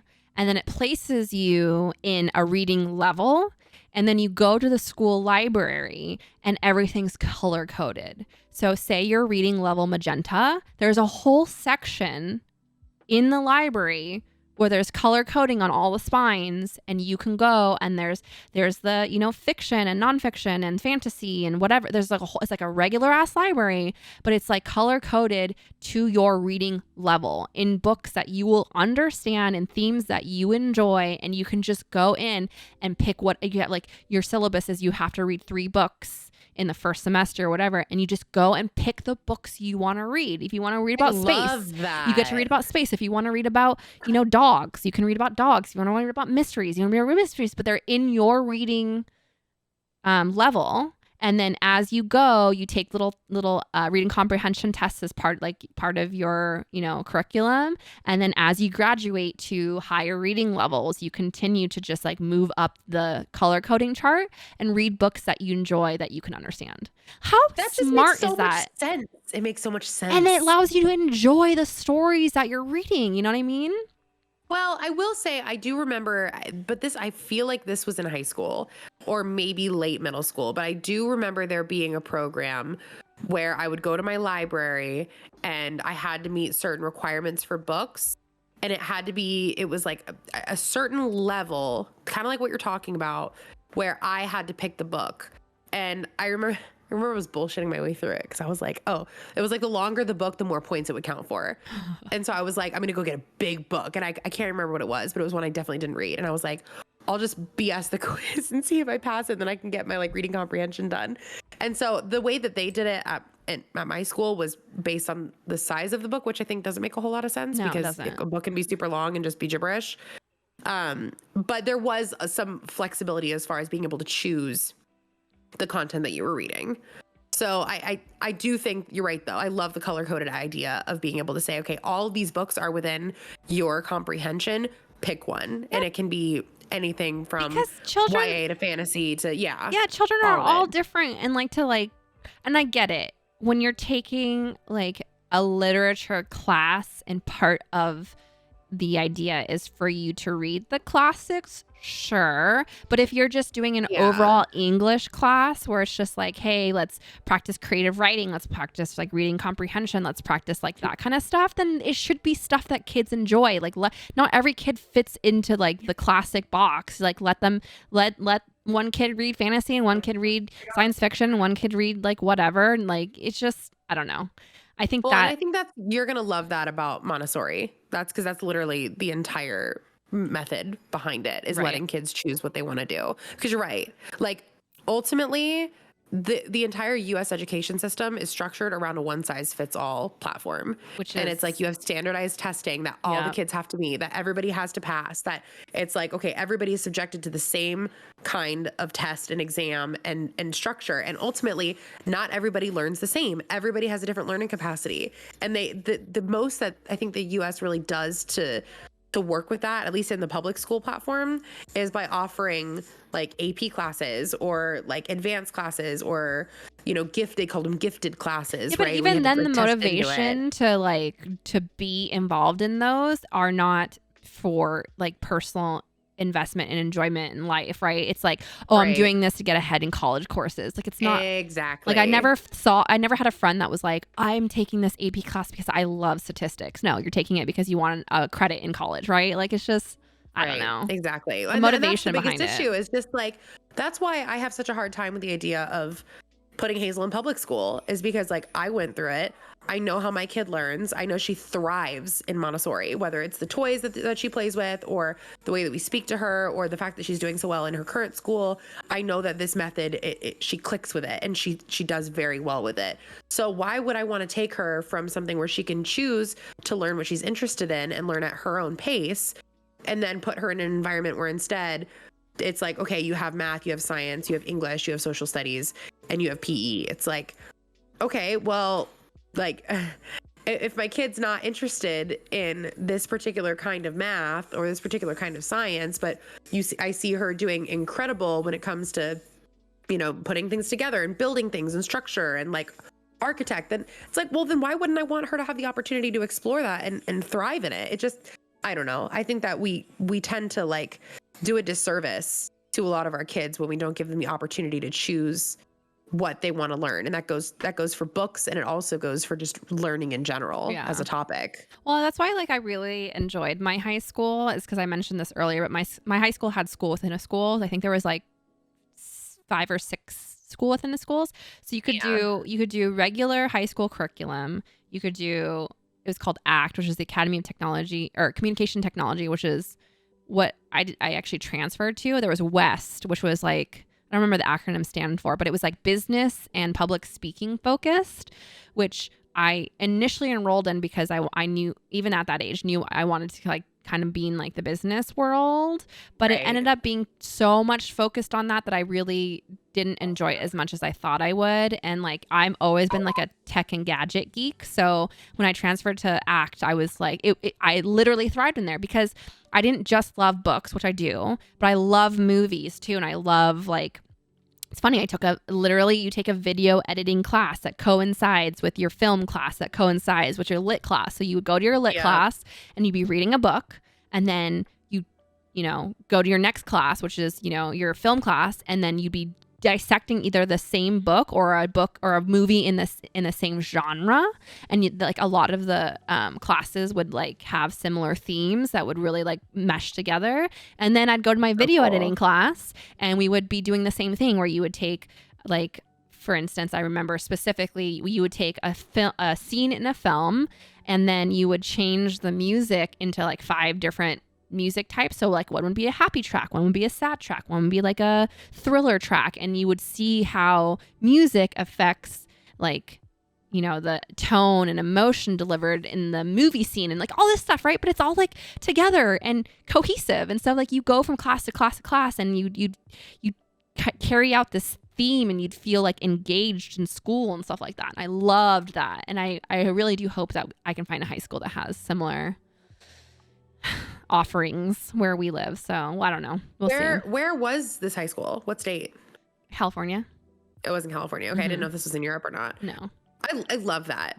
Yeah. Because I feel like you don't see that often at all. No. And now that we have kids who are eventually going to be in proper school, like it's our job to figure out, okay, well, what does that look like? Yeah. And, you know, I know that part of like us building our houses where we did, you were like, there's a great school our district is technically in, like that's really important to us. Yes. Yeah. And so, but even then it's like, shoot, when you look at the state of just education in general and looking up the rankings, I mean, we moved from Arizona and Arizona was, I'm not exaggerating, number 50 out of 50 as far as public education goes in all 50 states, dead last.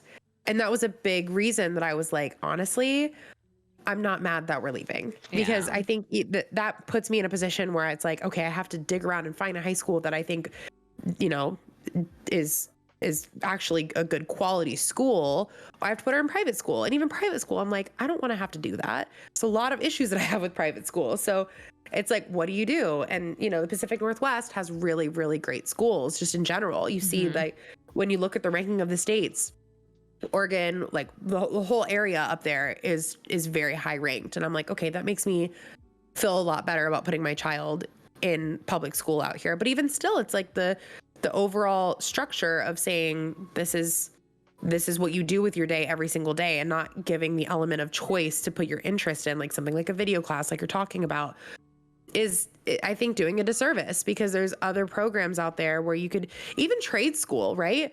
Like trade school is such a great idea. People sleep on trade schools and how much money you can make from learning how to do certain things. So if you're interested, if you're really good with your hands and you want to learn how to, like, even be like a plumber, right? Like you want to learn how to do certain things like that. There are schools that are specific to that you can get involved in. You shouldn't have to wait until you're in college to finally be able to have a choice in what you want to learn. For sure. I think that's silly. Like I remember the freedom that I felt when I got to college and I was like, oh my God, I can pick electives. I can pick what I want to learn. This is, well, where do I even begin?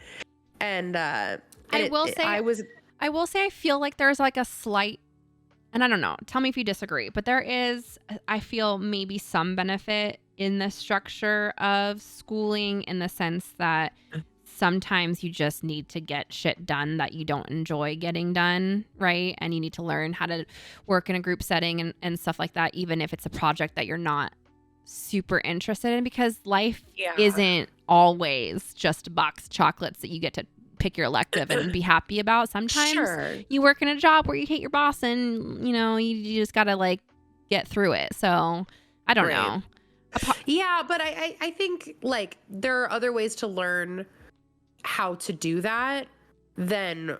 I mean, I get what you're saying, right? Because you can learn how to be in a group setting without being forced into a group project. But I guess it's the sense of responsibility that's associated that makes it different. Would you, like, when you're in a job and you're like, hey, you as a team are working on this project and the group of you need to get this done. It's not about like, oh, you're getting a grade for it. It's like, you literally, this is your job. You have to do this. Yeah. Okay. So I get where you're coming from, as far as even in a job setting, the structure ends up being the same. You have the 1 or 2 people that take the lead and do the whole project, and you have the slackers who just don't even contribute, even though it's like your paid job, you know? It still 100% manifests like that in real life. I guess that's a good point. Yeah, no, that does make sense. I mean, it's tough because you have obviously the experience there to associate with that, and I just have what I experienced in school. But you're probably right.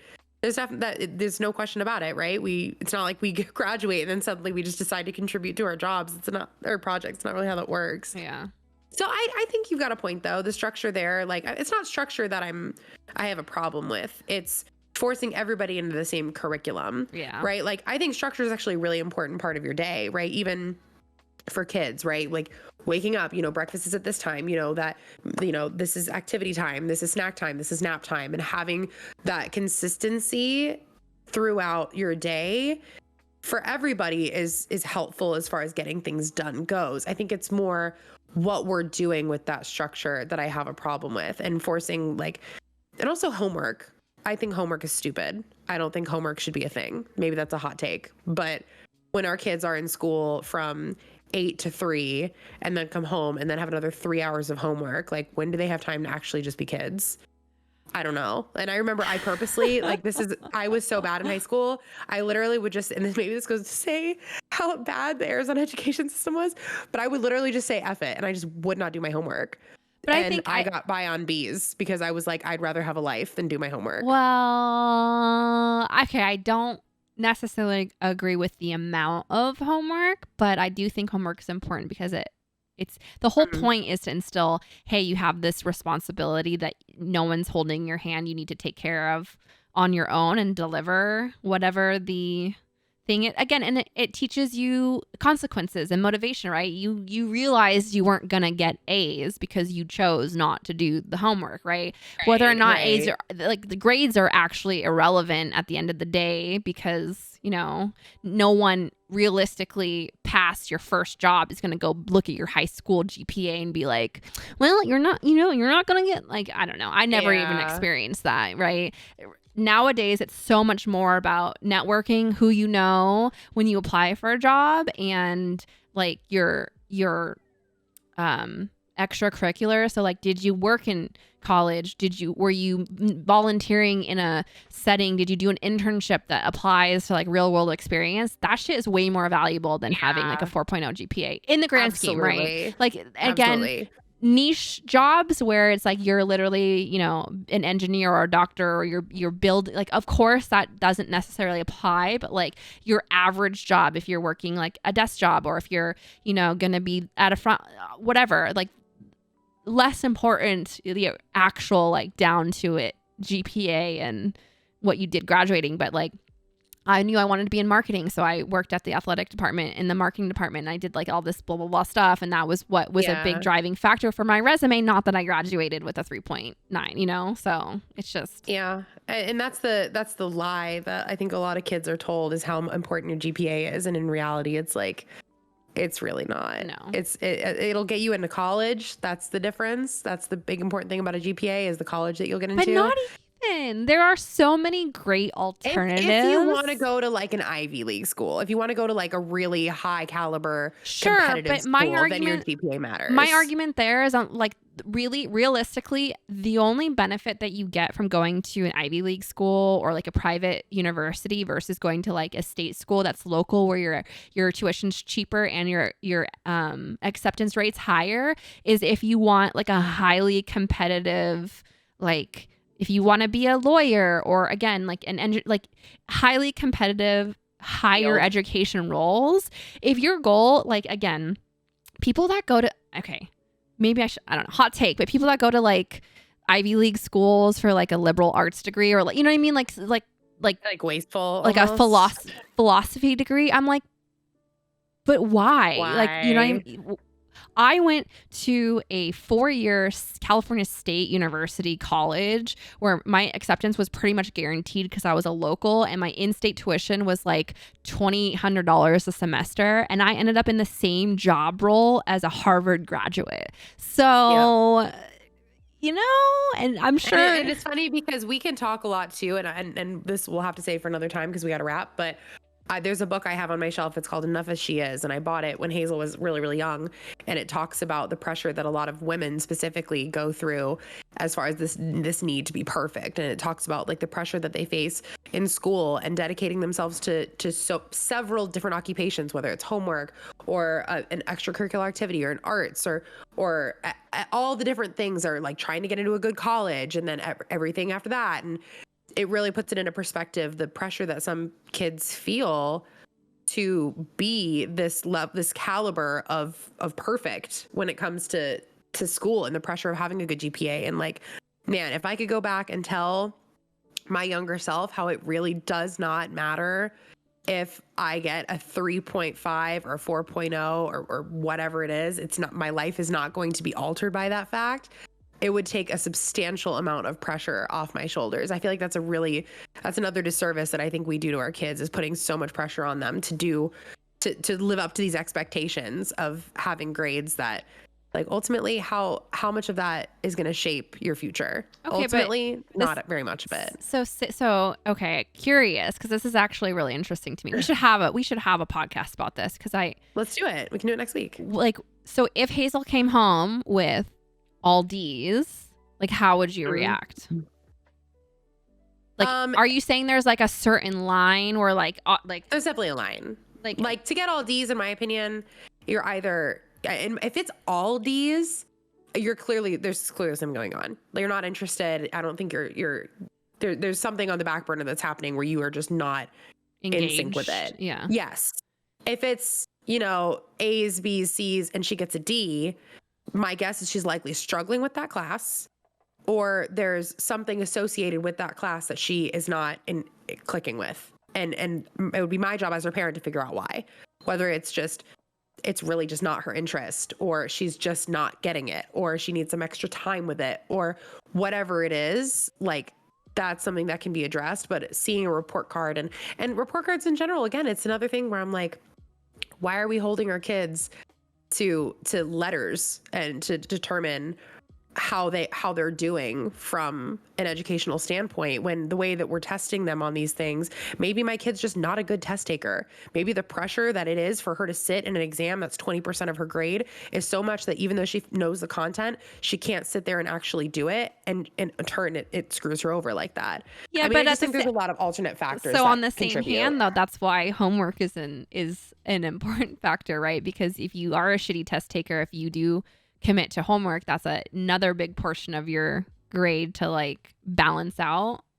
Right. So I don't know. I'm me just playing devil's advocate more than anything, because I don't actually have an answer. And I feel like I have a really hard bias, because school is really easy for me in a lot of ways, that I like, my brain is the brain that the standard education system is geared towards, where like the style of teaching clicks for me. Like, if I read something, or I'm like, if I'm listening to a lecture and I am able to take notes and I can reread my notes, like, it's just like, it's a very easy, like, 1, 2, 3 for me to do well in school. But again, like, having the conversation with Brennan where he's like, that is not how I learn. I cannot just sit there and listen to someone tell me how to do it and then know how to do it. Right. I have to do it over and over and over again physically and practice it for it to click with me.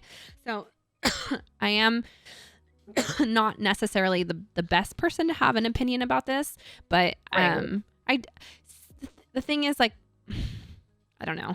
Education was such a huge driving force for my mom in a lot of ways that I think for me, I rebelled more than anything, because there was so much pressure to get straight A's, and she was comparing me to my friends. Oh, look, your friend got, a 4.0. Why didn't you get it? Like, stuff like that. I was just like, and no. Yeah. Like, I know I'm smart. I know I'm passing these classes and they're easy for me when I'm sitting there. I'm not like glazed eyes. Like, I get the stuff, but I don't want to do it for you. It was more like that than anything. Yeah. So more of a decision, a choice. I get that. That's true. I'm down. Let's talk about this next week, because I think this is going to make for really good content. I'll do some research in the meantime to back up a lot of the stuff that we'll talk about, because I think that's going to be really good. I'm going to learn a lot too. I want to learn a lot about this. So before we go, a big thank you again to Literati for sponsoring our podcast. This is so good. Please, guys, go enter our giveaway. You can do !Literati in chat, or if you follow myself and Steph on Instagram, please just go like our posts, comment on them, tagging a friend, and follow Literati, and you will be entered to win a giveaway for 2 people, full expense paid, to Austin, and you get like a bunch of other cool things, like a spa day and money to buy books and all that good stuff. So shout out to them. We love them, and we're so excited to have the opportunity to collaborate with Literati. And yeah, if you guys are new, thank you so much for hanging out with us today. Any final thoughts, Steph? No, That's Nope. about covers it. Thank you guys. We always enjoy doing the podcast. Everyone who shows up every week. Yeah. Thank you guys for We the love support. you. We do. We love Seriously, you. thank you to everybody who shows up. It's always so exciting. Like seeing the same faces in here every week. It's very rewarding to know that you guys are interested to hear what we have to talk about. So thank you for that. And seeing you guys engage and chat and have like conversations with each other on the topics we're talking about is always really heartwarming too. So thank you. Yes, it makes us feel like, okay, maybe people care what we have to say. That's There's pretty a cool. value in our podcast. Exactly. All right. Well, I'm gonna go try and get my kid down for a nap. So pray for me because I will need it. All Are you gonna stay live or what are you doing? No, I'm gonna go eat some lunch and hang out with my mom. Oh, food sounds so. Oh yeah, tell your mom hi for me. I want to meet her while she's will. here. Yeah. They're here for until the 2nd. So Okay, perfect. Yay. All right. Well, I love you, and I will too. text you a little bit later. all right, sounds good. All right. Have a good day. Bye. Bye, Chad.